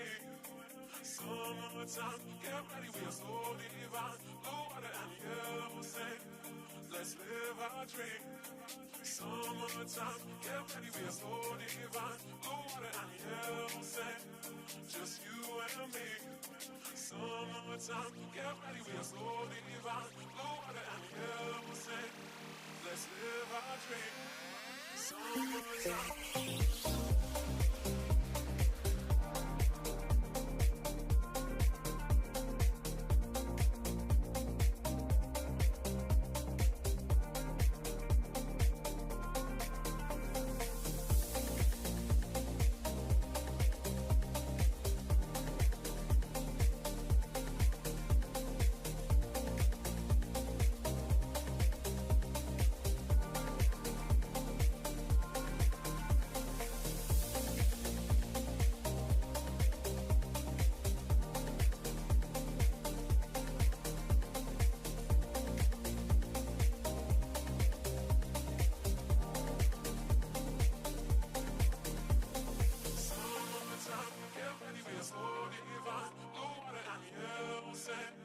Just you and me.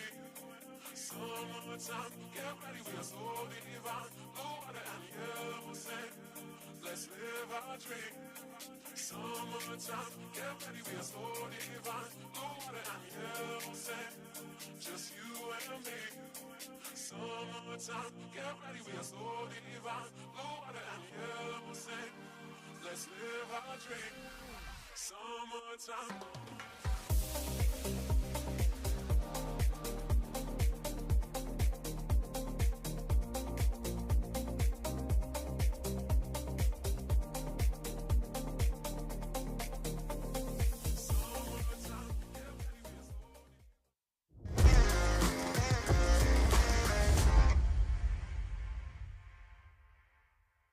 The European Cricket League is proudly brought to you by Dream 11, HCL Software, Rado, La Junta de Andalucía, and Victorinox.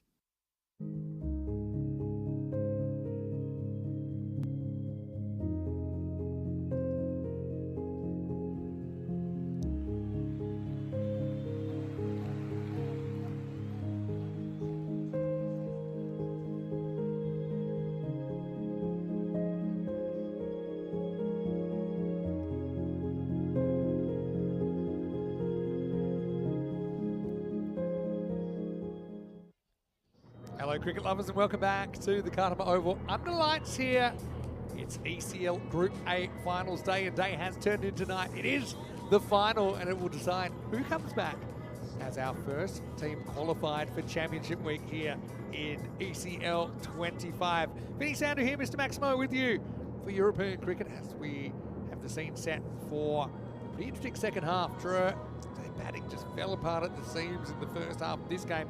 And they have managed to scramble together 107 runs.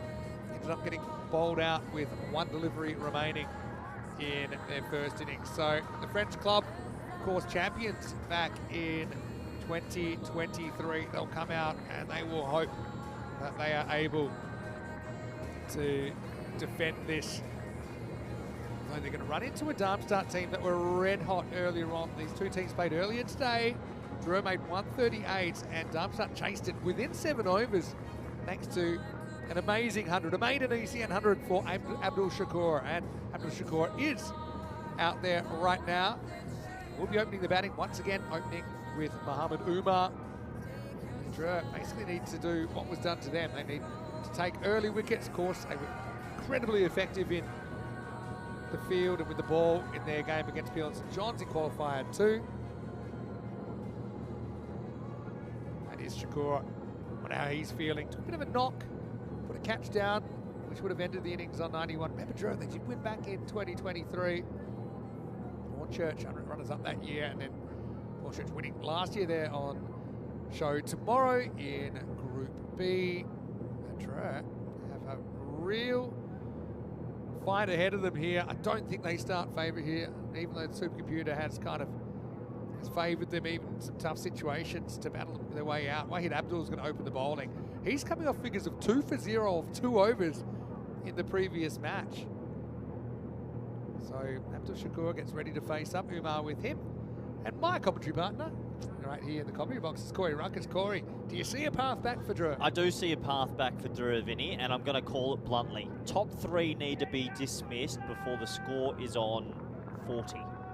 If they have the top 3 in the sheds and the score's not on 40 or less, they've got a shot, because the lower order fragility is definitely there, but the top 3 is very good. I just think you write Drew off at your own peril. I think Darmstadt CC, they've been kind of so close before. They finished top 2 years ago and ended up crashing out in a dramatic game, a dramatic way. Here's one hit Abdul to the man of the moment, Shakur.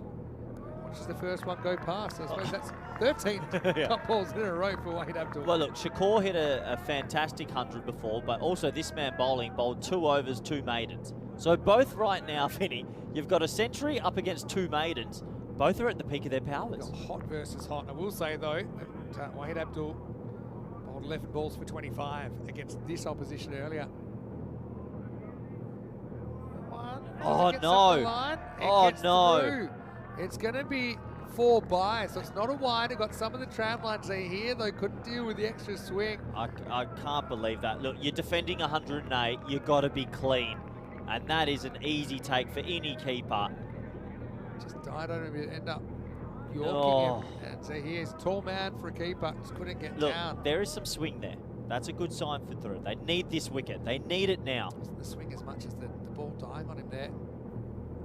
Wow, big swing and a miss, Shakur. He's bowled 15 dots for in the power play. It's pretty unbelievable. Drew, they've been in similar situations. Darmstadt CC, they have in a way, but just not for a while. Would you say this is the biggest up against the wall Drew you've ever seen to get through? I can't remember being up against the wall this hard. They're well behind here. You've got to realise they only made it for the first time in 2023. In 2019, 2022, they didn't make it. Steps a long way across. So here, work very hard to stop that, but he does. So Abdul finally has a run against his figures. Good swing though on the lights. There's swing there. If he can pick up the big scalp and watch them get in the huddle and believe, this is probably going to determine the game, the first 18 balls.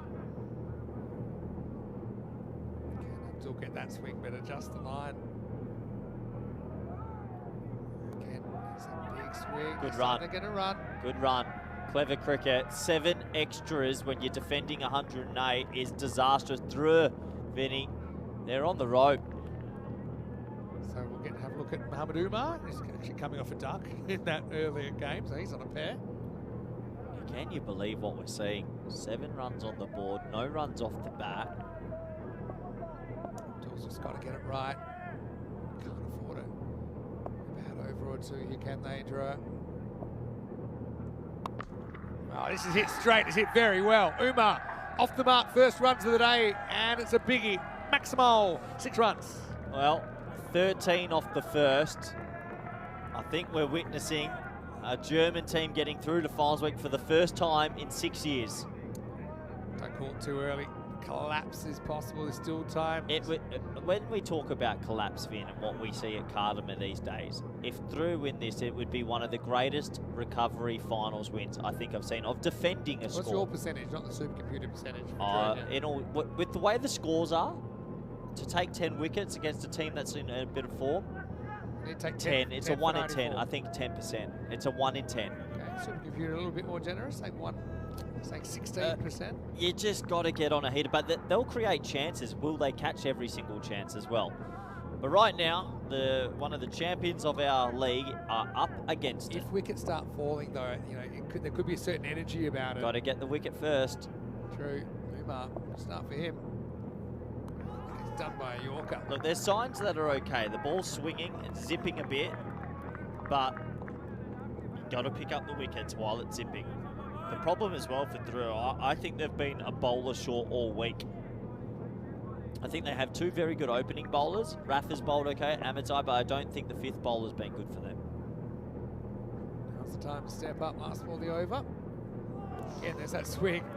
Keeps that one inside, and so 9 go against Abdul in the 4 byes, and that over 13 without loss after 1. That's an over to the Germans. It's a good win, 13 off it. Couple plays and misses. You just wish on another day that you had got a thin edge if you're a French fan.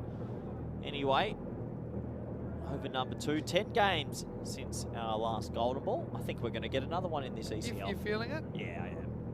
Yeah, I mean, look. Here's the man. Sorry, Vin. This man, I think, holds all the keys to their success tonight.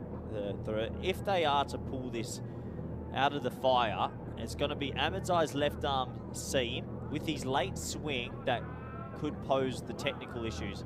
He's going to try bow this it back into the stumps, and he wants to get a couple of LBWs and bowls. I will just remind you, I know it's not the same club, but MSC Frankfurt here in 2022, they went very close to defending 66, and probably should have, except for just a moment we'll never forget. In the end, the Swedish club Albazalmi won with 1 ball to spare. And the first one from Abdurrahman Ahmedzai is swatted away for 6. Maximal for Shakur. Oh boy, Vinny. It could be a blowout. I mean, 19 for none. 21% now, Drew. I don't know how they've gone up. Just like the look of the headband on Abdurrahman Ahmedzai. Problem is, both batters have a 6 as well, so both batters feeling. I think we're seeing the end of Azmat Ali at 3. You know, normally opens, but he's dropped down to 3. It's worked for him. Check drive this time. That's going to run away for 4 more. Shakur in uber confident form at the moment for the Germans. Would it be fair to say that if the German champions win this, Vinny, this is the end of Drew's sort of dynasty, the end of like this hot run they've had of high-level cricket? They had, I mean, they won. They made another championship week. Still the only club that have played in every European cricket But league. you get my point. Yeah, but they've had a 2-year kind of super run, you could argue. Oh, it's a long way across. He looks guilty. Oh! Well, there's the wicket, Shakur. He looked guilty. It was swinging a lot, I will say that. But Joe Foster had a good look. He thought it was taking some of leg stump. And so that's a huge wicket at this stage. I'll be curious about this because it does move quite a lot, but so does the batter. Is it hitting leg or is it just missing? It's very tight. If I'm completely honest, you can see the leg stump there. It's touch and go. Pitching, probably pitching on. Just, I think, if I'm honest, I think it might have been sneaking past leg stump, but Shakur, he's going to have to wear the decision. I think anytime you get that far across the stumps, the umpires are looking to fire it, and that's what happens here. He'll be out for 10. It's 23 for 1. Tell you what, if that gets them on a bit of a run, maybe it's a little bit of luck they needed. It looked good live, but the replay shows that probably just sliding, only just. 23 for 1, huge moment. Has this got them back in the game, but you feel they have to go bang, bang. I said 40 for 3, and it's game on. So yeah, Ahmedzai is the kind of guy, especially the right-handed bats, that can really cause a lot of problems swinging the ball down the line. And he's got to go stump hunting. He's got to bowl every ball stump hunting. Azmat Ali is very, very good bat coming at number 3, but it hasn't really been his week so far. Facing Abdurrahman Ahmedzai. Oh! That could be gone as well. There's no bat. He's gone first ball. He's gone first ball. And it's game on here. Azmat feels he gets an edge on it. Whether he does or not, I'm not so sure. I know he might have hit the ground, but anyway, how about that? He does go stump hunting, doesn't find the stump, but finds the leg, and it's 23 for 2. For me, that looked out live. I want to have a closer look. This is pressure finals cricket. That bowed in late. He goes stump hunting. We called it, Vinny. Let's have a look. It's coming back. That is out. I don't think there's an edge there. That's going into leg stump. Is there an edge? I can't tell. Look, the bat's not near the ball there. There's daylight. That's out for me. Good umpiring. I mean, we can never really tell, I suppose, with our technology. Abdurrahman Ahmedzai, I know what his opinion was, and he's off. And we've got a hat-trick opportunity here in the final. Pranav Nath coming on, and he's probably going to get the same delivery. Azmat Ali, disappointment for him, goes for a golden duck. For me, Vinny, the bat, there was a bit of daylight just before. I think his bat hit the ground was the noise. Anyway, it's hat-trick time. He couldn't, could he? He's going to be honing in at the stumps. Here we go. Oh, he's got him! He's got a hat-trick! He's got him! It's a hat-trick! He's chopped on! Nath's gone first ball as well! It came off the inside edge and it only just clips the stumps. And do not go anywhere. This final is very, very alive. Ahmedzai does go stump hunting and he collects 23 for 3. What an absolute seed, Vinny. He has bowed it back in. This is left arm express bowling at the top caliber.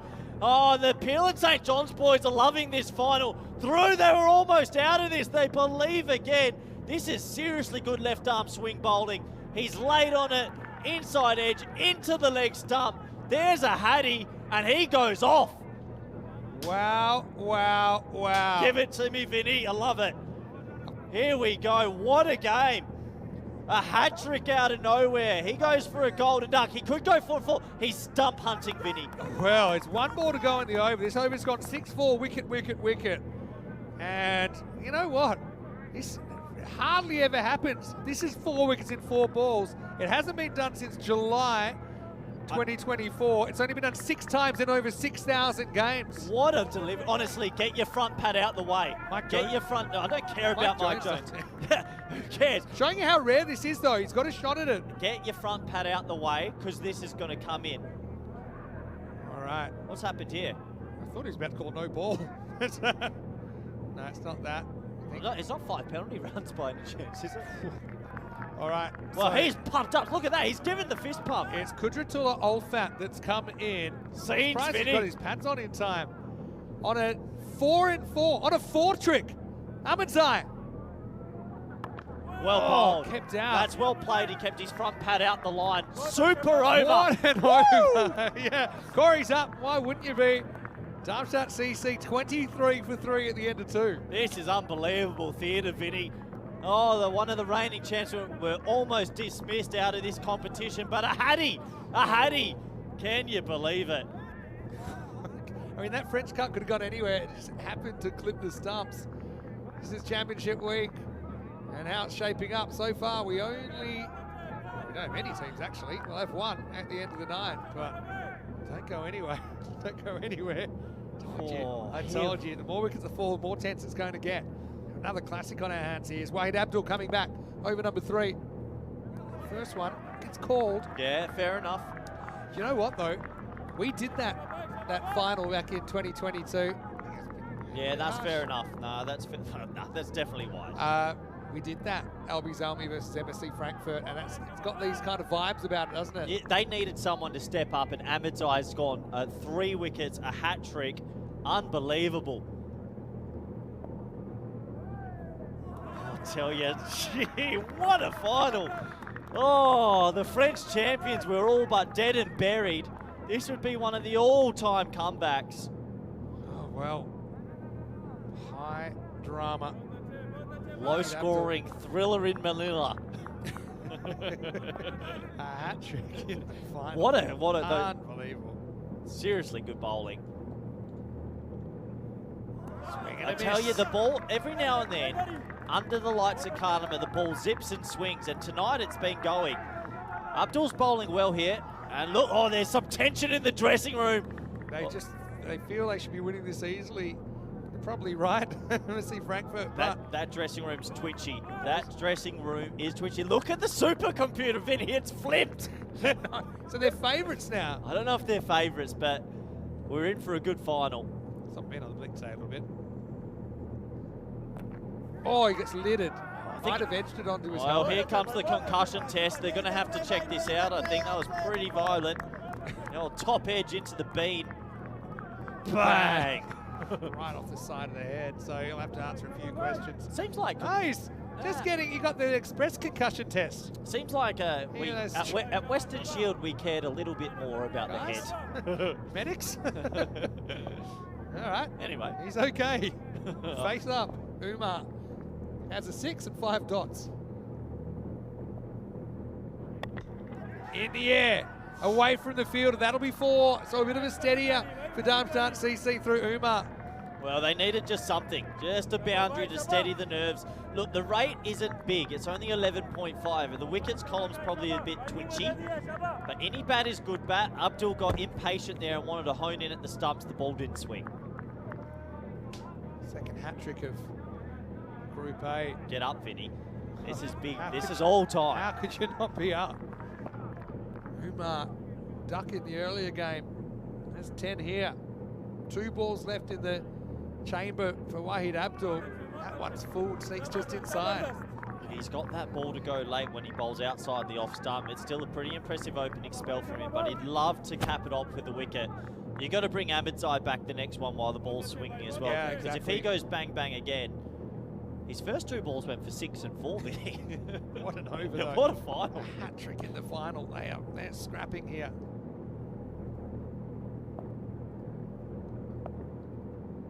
Wide. That's been a bit of a pain so far for Drew. In fact, the extras is up to 9 already. Almost time to gather your breath, but don't wait too long. What a Group A final. Wow, Vinny, I've got breaking news. Okay. Can you wait a ball? No, I've got breaking news. That'll be a dot. Oh, it's No, not a wide. Vinny, listen. Talk to me. This is bigger than the wide. Let go of the wide. I don't want to see What a do you replay. got for me? 5 penalty runs were added. They were they? were too late, meaning the total that they need now isn't 109. They require, and it's already on the screen. 112. Yeah, okay, yeah. So So Drew there were had- 5 penalty runs. Because the batsman took too long to get out there because of the hat trick. So the hat tricks added 5 runs to the Good table. Spot. Good spot. All right, so the over got even better. This is well done by Ahmedzai to knock it down. And yeah, big news there. Well, we did see something from we the thought umpires. something. 31 for 3 after 3. So what the rules are, the parameters are, if a batsman doesn't get to the crease within 60 seconds, 5 penalty runs will be added to the first innings total. So Vinny, the first innings total was 107, but now it's 112. Yeah. So it's in the column there, meaning it's an 113 run chase. That means that last wicket partnership is effectively 22. Yeah, in a way. I mean, they kind of belong to anyone in. But that's a huge... It would have been 96 then. Can you imagine the batsman probably wasn't ready, wasn't expecting Yes, a hat trick? I was wondering, you know, I didn't see the signal when we saw the aftermath, I suppose, but yeah. Can you believe All right, it? look who it is. It's Abdurrahman Ahmedzai. He's got 1 over left in this group. Can he make it count to Umar? Oh, he almost rocks the stumps out of the ground. Somehow it climbs over the bails. Can't believe it, Vinny. What a comeback this is from Drew. This man is just getting that ball to bow. He's turned into prime Mitchell Stark right now.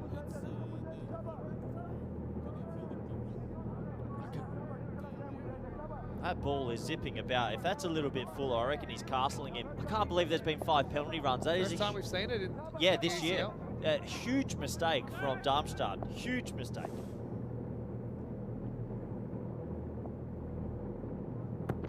Oh, he hits it, and lucky he does. That was zeroing in on the stumps. I think you got to drink the Kool-Aid here and maybe eat Ahmedzai's over and take a couple of singles because he's going to get through this defence. That is so close to being plumb. Gets a little bit on it. Lucky he does. What a time for 5 penalty runs. I can't believe it. There you go. I can't Batted believe too it. slow to face up. 5 penalty runs That awarded. just Gets crazy. added on to the first innings. It's the greatest hat trick ever. Oh, in the air, slices away. Rafa going to try and chase this down. He will. It's an aggressive slap back. And they'll hustle through for a couple.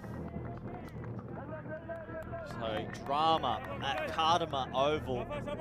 This is an absolute thriller, Vinny. Third numbers are playing with us as well. 33 for 3 off We 3.3. had 55 for 5, 88 for 8, and 99 for 9 off 9 in the first innings. What a spell from this man, Vinny. The game was gone, and all of a sudden he rocks up 3 wickets. Umar, the set batter, so to speak. This time's this. We'll get a crack at Olfat, though. Just this over, he hasn't got that sort of Yorker length going as much, just been a little bit more on a length. If he can get it a tad fuller, he's got a chance of hitting the timber. 3 for 13 in the final, all 3 taken in a row. Is there another highlight for Abdurrahman Ahmedzai?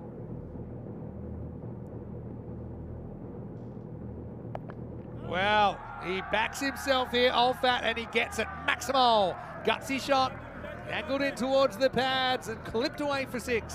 Well, it only takes one player to hit fire, and this game goes back to 50-50. The rate's okay. Well, Vin, I said, if they were ever 40 for 3, it's game on. They're exactly 40 for 3. I think we knew it was game on already. when that hat-trick got taken. I can't believe penalty runs have happened, and it could honestly determine who goes through. Imagine if you lose by 2, you'd be gutted. Already leaked I'd like to know how long he took. Can we find that information out, you think? I'll find out. You commentate. Okay, thanks. To try and check with the refs, but I mean they do have the clock. They do yell out the seconds remaining to the batter coming in as well. So yeah, just wasn't ready. Last ball for Ahmedzai. They're happy to keep it out here. Olfat pushes, gets 6 and 1, and he's done 3 for 20, including that hat trick for Ahmedzai in the final.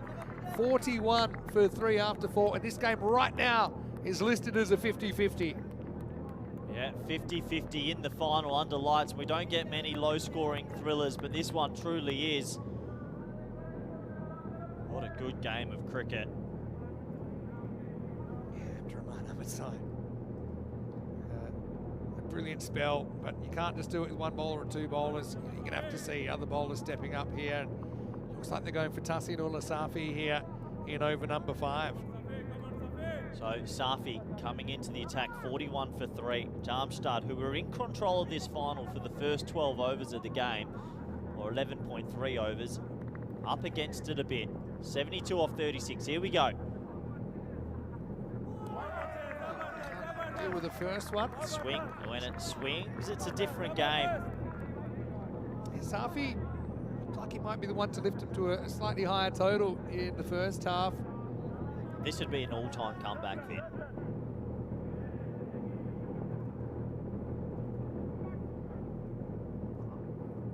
Just the extras again. Tell you creeping what, up. the extras have crept right up, haven't they? How many extras are we at? That's the 11th extra of the innings. Again, it's going for it though. Swing it earlier, actually, Safi. So I've just got word. It was set. He took 70 seconds. He was 10 seconds behind. 60. That's a pretty good shot. There's nobody out there, and I think that might have gone all the way. Oh, they might want to double check it. It was very close. It's very close. Naked eye, I couldn't really tell. Long way from us. Let's have a look. 1 bounce. Yeah, 1 bounce and 4 runs. Look, they've gone through the openers, but someone else in this team's going to have to bowl well. 12 and over at Khadimah Oval isn't hard work.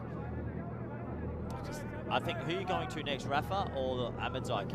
I think I'm going Rafa. Yeah, I mean, they're both good options. Pretty close, actually. Maybe Rafa's got that X factor about him. Darmstadt leaders for the first time in a little while. Safi gets that one to bend late and go past the bat of Olfat. Hat-trick number 14 in the ECL. Your teammate? 26th of Feb, I thought it is today.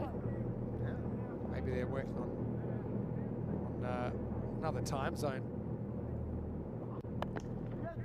Goes leg side. That's going to be 4. So the counter-attack coming. It's Olfat who's doing a very good job. Yeah, good little counter-attack now. These two building a partnership after the hat-trick. They've already put on 27, actually, so would have to say it's still leaning back towards the Germans now. There is a lot of work for Drew here. They need to break this partnership. I think they need to create 7 more opportunities.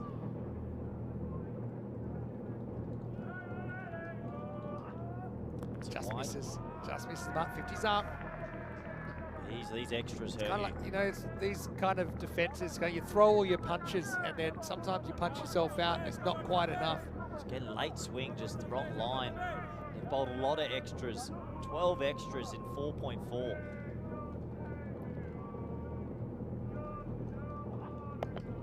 Goes for this, and this is 6. So Olfat's actually chipped in at a great time. Not much of him, but it's working for him. Well, the crowd here, they are lighting up as well, but Olfat goes maximal, 6 runs. And Darmstadt take control of the final once again. That's a back-of-the-hand slow ball. I don't recommend it under lights, personally. The ball is swinging. Just get the right line and length.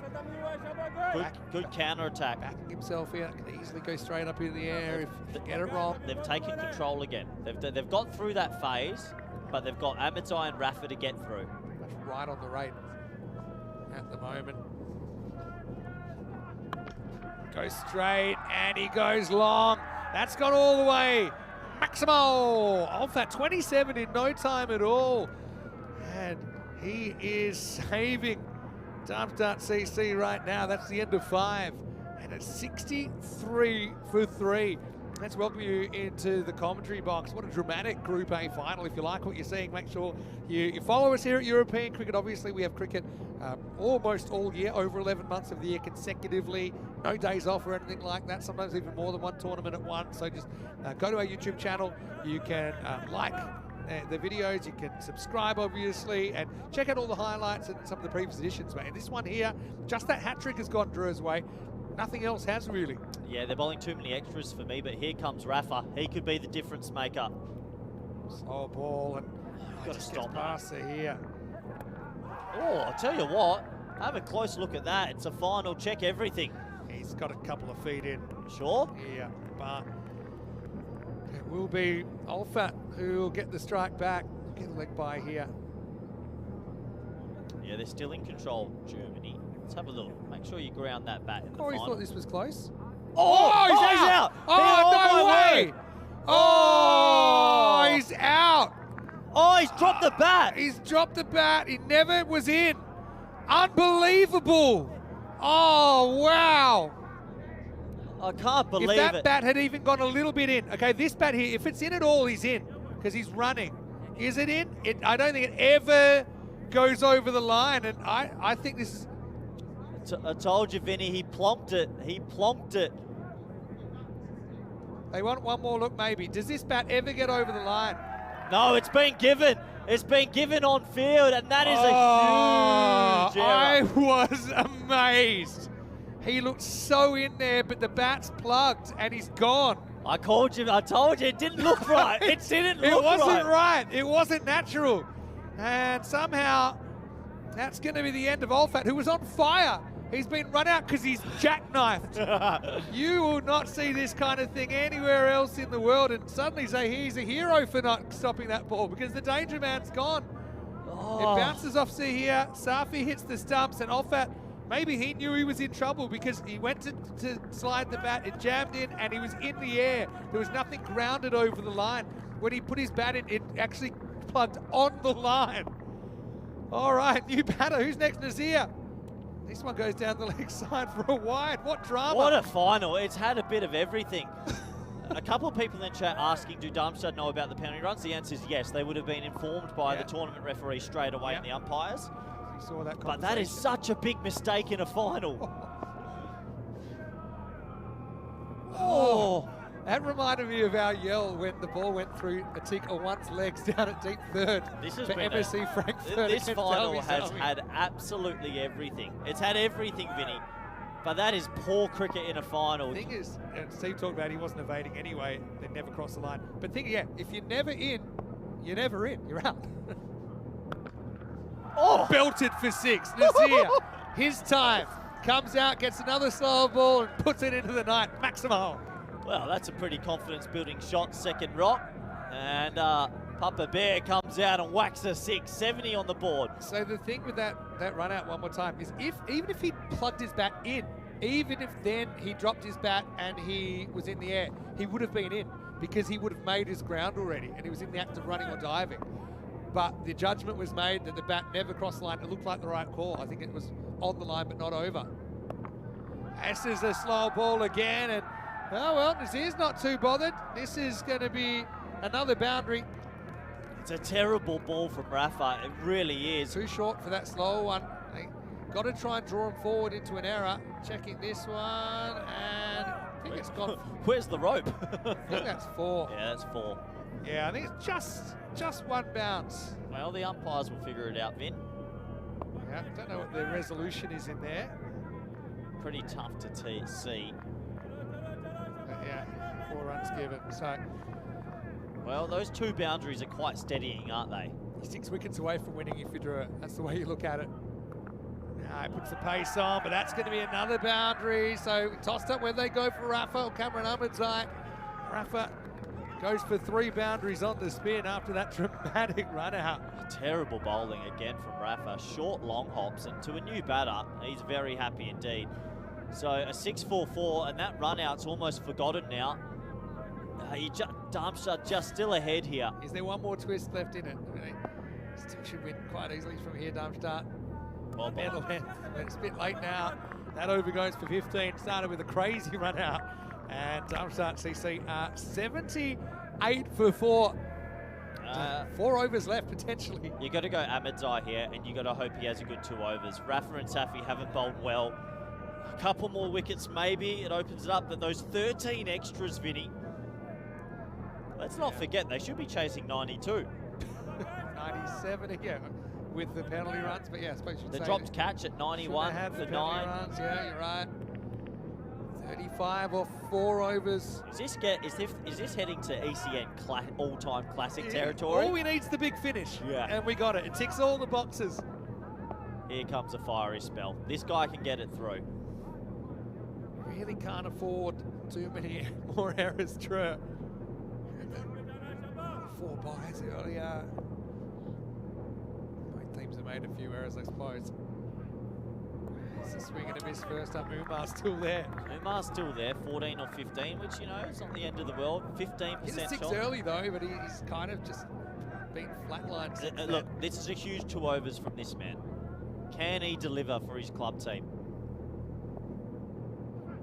Wide Another again. wide. Just so many extras. 14 extras when you're defending 113. To be fair, they got 5 from the back, but still. There's one for the over as well. Must have taken off. 2 wickets right now, and it'll 6 for 9 really at thicken. least. Charges him, why not? If they can get it to 90 for 6, still in it. 34 of 22. But my worry is Rafa and Safi have an over each to bowl, and I don't think going to Shikta. Oh. Not for me. Pardon. Great final. If you're a neutral, you had to have enjoyed this. Whoever wins this, which team wins this, is going to explode. True. This is the emotion of the ECL. Swing and a miss. Oh, he's 14 off 17 here. Just struggling. Any bat off this pace and it goes for 4. Tell you what, Drew, if they do win this, they'll be kissing the video replay system because nobody on the ground, I think. Except your co-commentator. I called it. You can go listen to that back. Oh, you got lucky. Bat on this one, Nabi. Make the stop, just a single. Well, here's the hot hand. Nazir's 14 off 5 with a bit of help me bowling. If they can remove him now, top over this from Ahmedzai. He's come in under the pump. He's gone for 2 off 4. Big moment. Big moment in the final. Really big moment in the final. He's not trying to sneak up on this target. He's going large. Wants to ramp. But what's the height of this? It's a wide. No, they might check the height. It's definitely a wide at least. It's a bit too short from Ahmedzai. Getting bounced. Look, the shoulder's pretty much top of the fence, more or less. That's going to be a no no ball. ball. Yep, that's a no Gonna ball. So, yeah, it'll be a free hit coming up. And I think the free hit is pretty significant at this stage as well, when wickets are a bit of a concern. Nazir can tee off on this, and Ahmedzai has to dodge a bullet here. We've had about everything here, Vinny, but now it's free hit You time. know it's not going to be short. You're gambling. He has to hit wide Yorker. That's your best bet here. Misses the mark, another wide. Boy, oh boy, if they do go on to lose this, Drew have done everything possible to lose it. 16 extras. They just got to take a deep breath, hit the wide hole. What a final. High drama. Well bowled. This is the free hit, so it fades it. So it's over, even with the extras. Okay, 3 question. of the 4 runs are extras. It's only gone for 4. Who's your bowler next over? Who's bowling this crunch next over? Honestly, I'm going to Shikta. I don't think. But he I'm doesn't going get back swing. to- I think you need swing. He's a strange wristy bowler. Oh, he goes the backwards shot, and it'll only get him 1. Good anticipation from the fielder down there. So that'll be the end of the over. Only 5 came Great off that over. over. 83 for 4. They need 10 and over in the last 3 to win. Oh, coming up tomorrow. Not ready to go there yet mentally, but ACT from Austria against Northern. As we'll also see Hornchurch versus Byron reunited in the ECL. Al Fatah from Cyprus make up that group. Join myself and Rico for the early shift, 9:30 AM GMT, 10:30 in Central Europe, 3 o'clock in India. Corey will be in from the middle of the afternoon. Here we go, Vin. The crowd's loving it. I've loved this final. Is there one late twist? They're going to Rafa. They're going to the experience, and that's fair enough. Rafa can't get too short here. He's got the field backward square fine leg, but I think... Don't like it. Yeah, let's see. Trusted him. That's a better length, even though Nazir goes wildly charging at it, and 30 off 17. Suddenly, they're just kind of... Well, Ahmedzai's going to bowl the 9th, right? So if Rafa can get out of this over, I still think they're going to need a wicket or two. We've had a hat trick, we've had a bat plug, we've had sixes, we've had chaos. Well bowled. And credit to Rafa coming back here. Starts with 2 dots, so we haven't had a boundary for a while now. We've had penalty runs. We've had absolutely everything, Vinny. We haven't had a boundary. Golden ball. For 10 deliveries. That's not going to be a boundary. Should only be a 1. Throw. Oh, he's gone. Oh. It's another bat plug. It's another bat plug. I can't believe it, but I reckon he's out, Vinny. Does he have the ball? Because he took the stumps really quickly. I just wonder if he might have disturbed the bails first. Look at the it bat looks like first. He's out. I think this is out, unless there's something wrong with the bowler. This could be the second bat plug in the final. Can you believe it? He's already walking off. Let's just check it. Check the hands. He's got around the No, stumps he's here. fine, and that's out. Yeah, he's gone. It's clear. Didn't matter about the plug. He never made it. Another wicket will go. Oh, Nazir. Well, hold on. There's a lot of noise coming from the side. Maybe they just want to double check from front on. Catches the ball. That's it's out. By the time the stumps are broken. Well, there's a lot going on. I think that some of the crowd are saying... There. By the time he breaks the stumps there, he's already holding the ball. So there's no issue. He's out. Well, it's up to the umpires. Let's see. It looks good to me. Yeah. The ball's in the hands. I think And Peel and St. John started calling out, saying, stay. The crowd are emotionally invested in this game. Absolutely. This is a cork. This is an ECN classic. He did something quite clever there, which is that the impact of the ball in his hand pushed his hands onto the stumps. Vinny, this is already in classic category. 5. All right, who's next? Who wants to bat? Let's have a look who's coming in. Let's just quickly run through what we've had. We've had penalty runs, bat plug, hat trick, collapses, sixes, Penalty injuries. runs, double bat plug. Oh, this is crazy. Spent bat plug. All right. Umar faces up and he almost loses his middle stump. He's been joined now by Nasiri. Well, every single time I think through and knocked out, they come back. No, we haven't had yet. Run out backing up, something that Nasiri tried a couple of days ago. How close is this to the bails? This man on strike is feeling twitchy. What's he on, Vinny? Do you retire him? I don't think so. 15 off 19. 15 off 19. Pace on. Okay, do you retire him? Do you retire him? He's losing 15 off 20. 5 out. And you got Sefton Solomon, who is a decent bat. Well, I'm asking you right now. 15 off 20. I don't think you can. Are you serious? Rafa's been his kryptonite and Rafa's only got 1 ball left. I don't think you're handing a wicket away at this stage. I think you call him in. You got to call him in. He's cold. He's ice cold. End of the over. The boundary drought continues. That's 14 balls in a row without a 4 or 6. It's 83 for 5. There's 2 overs left. And suddenly they need 15 and over. Vinny, you got to call him in. He's hit ice cold. 15 off 21 is ridiculously slow. To be fair, I can't remember exactly when he hit the 6, but it was like first or second ball that he hit a 6. Look at that worm, it's crashing, Vin. The 5 penalty runs, they dropped to the catch when they were 91 for 9. They should only need 8 to win. Should be chasing 16 less, we worked out. So they should be needing 14 off 12. Instead, they need 30 off 12. Cameron Ahmedzai's going to come back. Just got to be careful not to go too short here, Cameron Ahmedzai. We saw him get no balled for 2 over the shoulder in the last over. We've got more twists to come here. This is an all-time ECN classic. We don't get them all the time, but this is one you're going to want to watch back. If through escape with this win, it is a phenomenal comeback. What a ridiculous game.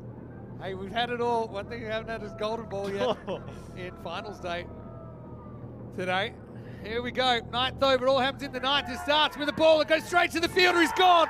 Nasiri out first ball. Cameron Ahmedzai breaks through. Abdurrahman Ahmedzai hat-trick hero earlier in the innings, had to hold his nerve there. But that's 6 wickets down now, 11 balls left, 30 required. It's 83 for 6. What a comeback from the French champions. Just looking at the last few balls in this game, Vinny, they've gone ice cold.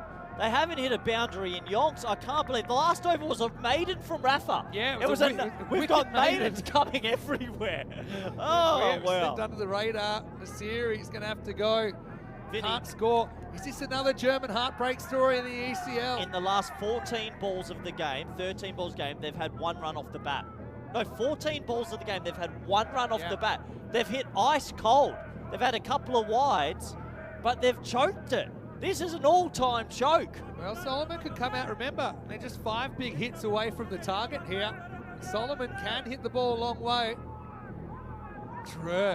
Is this the great escape job? What drama.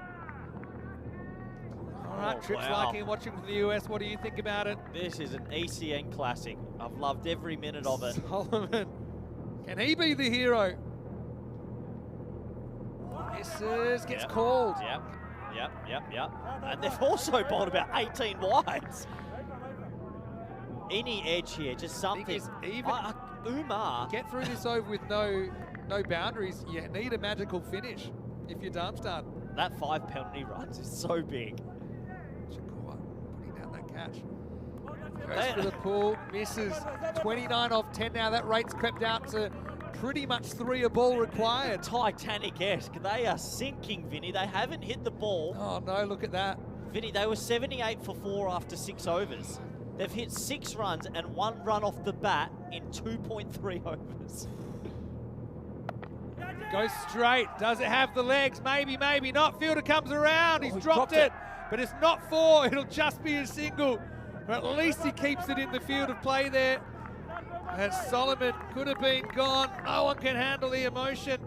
Oh, he should have caught it. It should have been another wicket. Look, it's the next best thing though, isn't it? Given it's the run rate that's more of the problem for Darmstadt now than the wickets. Down it went. Vinny Umar's back on strike, and I feel like he's 6 feet under. He hasn't hit the ball in yonks. Running out of partners as well. There Goes we go. for this. How far's that going? 6 runs. No, you got to keep him out there. You don't have the luxury of yanking him. Maximo for Umar, who seems to have batted for a session and a half. Umar's into the nighttime session. He hasn't left. He's 21 off 22. This game is still alive. 22. Check the clock for the fielding side. Have they got time to go? Well, that's why that catch was so important. It would have been a new batter on strike. That is a big drop. 22 off 8. Oh, wow. Is there one final twist in this? Good Yorker. Well bowled. Dug out. Let's say. That's one more ball delivered out. Question is, who gets the last over? You got to go to Safi. You got You're Safi not going to Siktar. Went for 22 the first time round. Do you flirt with it? I don't think so. Vinny, if they didn't get penalty runs, they'd need 16 right now. It's one of the biggest errors ever in a final. It'd be 5. 16 runs. They would have won if when they had to do 91 for 9, they just hit the winning runs. If Darmstadt lose this, it's in their own doing. Yeah, so 16 plus 5, right? Yeah. 16 plus 5. Right, high. Keeper wants it. Keeper calls it. Will he get there? He doesn't. It's a run. Grasses it. They'll get 1. Solomon survives. He'll be facing up. They'll need 20 off the last over in a game that's had pretty much everything. It's 93 for 6. It's arguably the greatest game we've ever seen. It's had everything.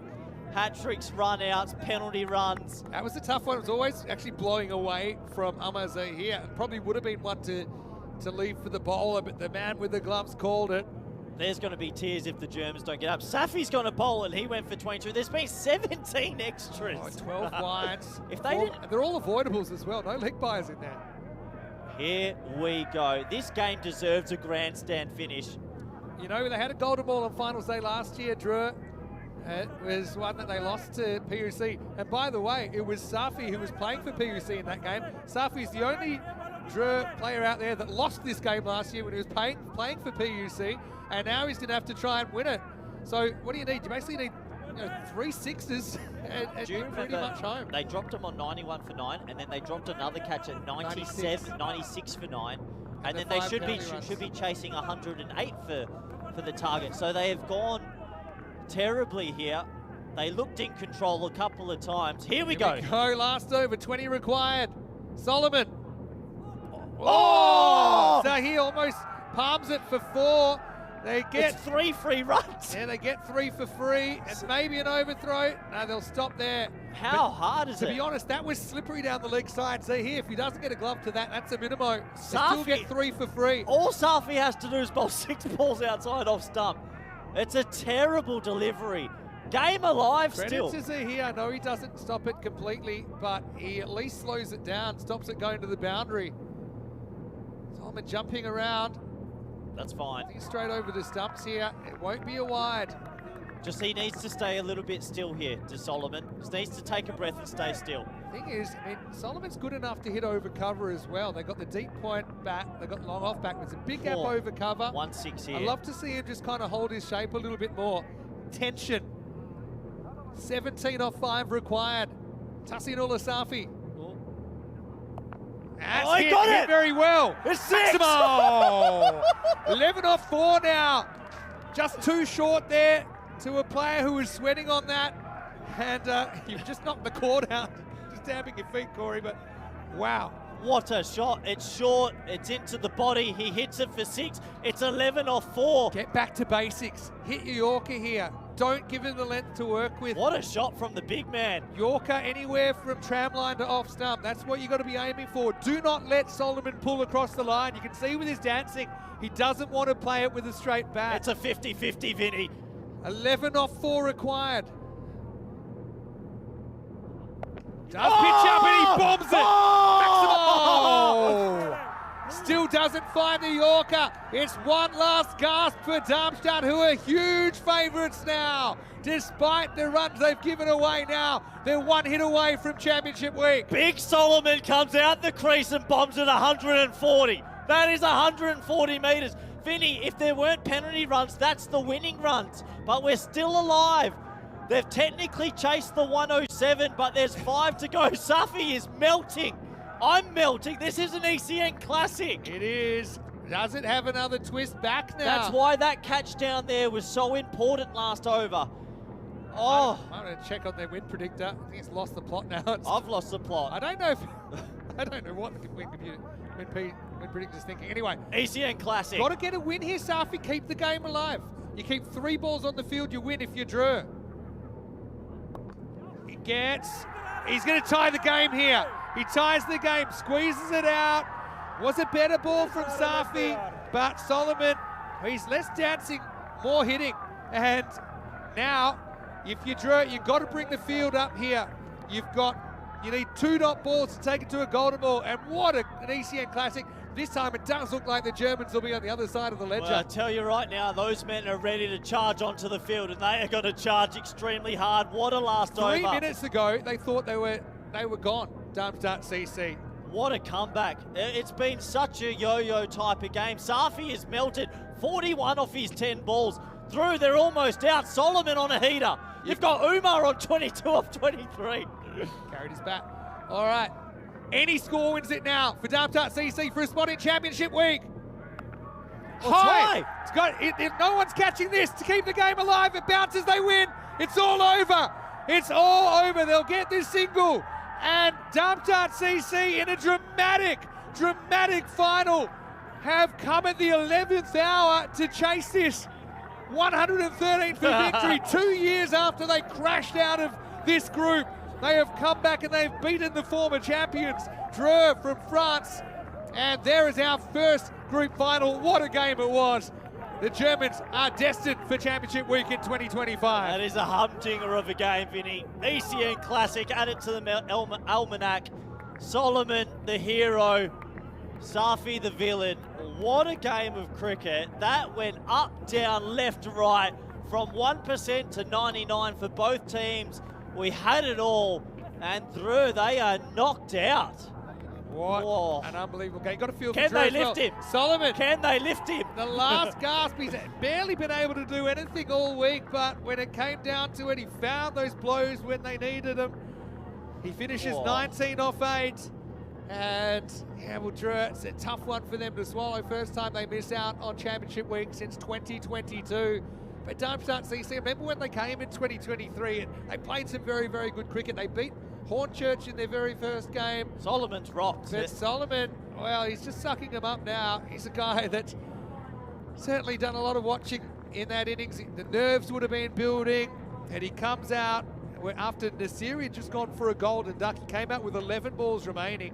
He faces 8 for 19, and he comes up with the victory. Final score, Darmstadt CC from Germany, 113 off 9.5, defeating Dreux 112. And this game is over for Dreux. He's got a feel for them. You know, there's a lot of characters there, but they'll know they just didn't bring their best cricket this week. It was just a group that they never seemed to be able to put it together. Some of those key players that we've seen them perform here before just weren't quite able to find their best. So, you know, we'll see them again in the ECS in France. Looking forward to that. But right now, it's Darmstadt CC's moment. There's just so much to dissect from that 20 overs. It's unbelievable. It really is. Credit to the German side, Darmstadt, who held their nerve. But boy, Vin, there's so many moments that game could have gone either way. The dropped catch in the 9th, the extras, the penalty runs, the hat-tricks, the sixes from Solomon. Just a crazy game of cricket. One of the better ones I've ever been involved in. I have to watch this back. This is an ECN classic. It was an ECN classic, and now there's confirmation that Darmstadt CC, they have qualified from Group A. So the German club will be there. They're the first club in the Khartoum Oval era to make it to Championship Week. Of course, SG Findorf, they were runners-up, but there was only an 18 format back in 2019. And, you know, I think everyone here around the ground and everyone here at home thoroughly enjoyed what was a gripping contest. But it is the Germans coming out on top. You can see there.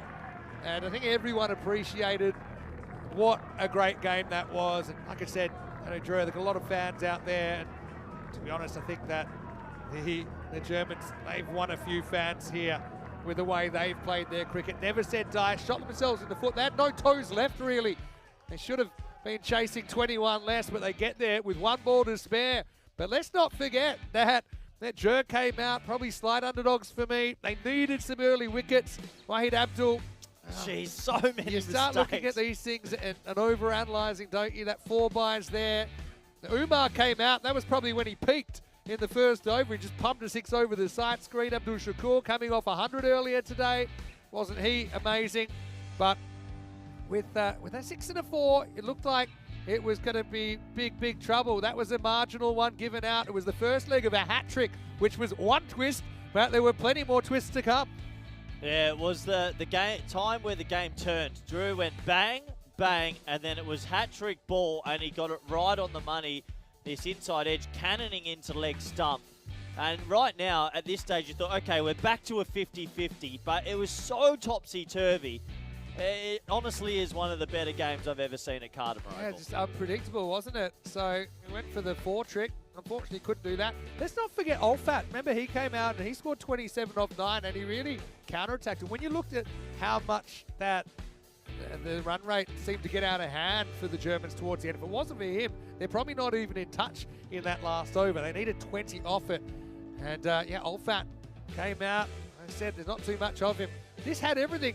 Wait till you see how he gets out. You won't believe it. He plugs his bat on the line, and there was only a polite inquiry there, and he was gone. So, yeah, that was one that certainly took us by surprise up here in the commentary box. But then also a little kind of cameo here from Adnan Nazir. Was able to hit a 6 and a couple of 4s there. Just, I mean, needed almost everything to go right. Didn't they, Drew? Almost everything went right, but not quite enough. This is another one where Nazir was slow getting going. Had to have a close look at that, but it was clean. The ball was in the hands when Rafa breaks the stumps with his arm. So Nazir was run out as well. Nasiri then got out first ball. So enter stage right. Stefan Solomon, he came out and he stepped up when his team needed him. This moment's huge. This was a dropped catch, and we thought not too much of it at the time. Maybe he saved runs, but that dropped catch has knocked them out. Yeah, well, potentially. Then we saw the boundaries just start to flow again. You can see Darmstadt CC, they thought they're pretty much gone, I think. And then this as well. where Oh, he Amasa dropped here twice. puts it down.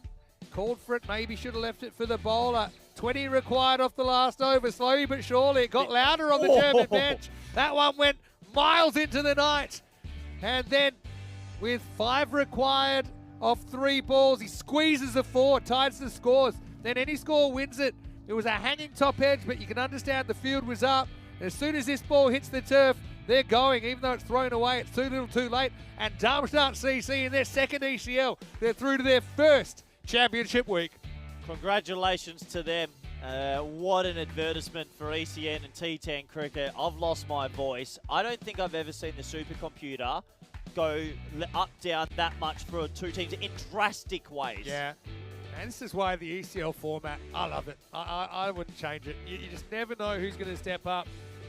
The German club here have performed on the night. And yeah, neither team played perfect.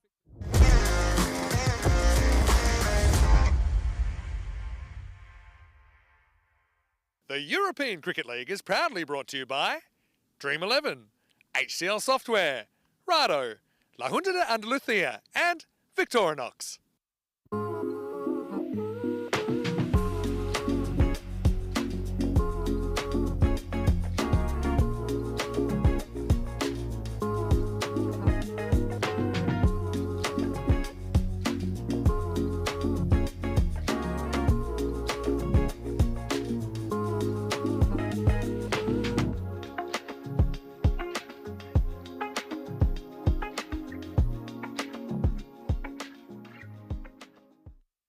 Hello cricket lovers, welcome back to the European Cricket Network and our coverage of the European Cricket League, of course, day 2 of Group B. We saw the first match, quite an amazing match actually, Al Fatah of Cyprus getting a big upset win over Northern CC. And we actually saw the first couple of deliveries bowled of the second match of the day, match 7, between ACT of Austria and Hornchurch of England as well. But unfortunately, you saw the rain come in, and unfortunately, that's still the situation here. You can see behind me, the covers are on. There's really no let up, and the forecast isn't too good for the rest of the afternoon as well. So the decision has been made to abandon the day's play. I know that's going to be really disappointing for Byron in particular, because we now know that they are out of the competition in 5th place, and really it's because of that win that Al Fatah of Cyprus were able to secure early on. So pretty wet out here, as you can see. We've got cross our fingers for tomorrow morning. Hopefully we can get on finals day. Speaking of finals day, let's have a look tomorrow. Coming up with the eliminator to start the day off. That's between Austrian Cricket Tigers and Al Fatah. And then the 2 English sides, well, they were meant to meet this afternoon, but hopefully they do get the chance to meet tomorrow in Qualifier 1.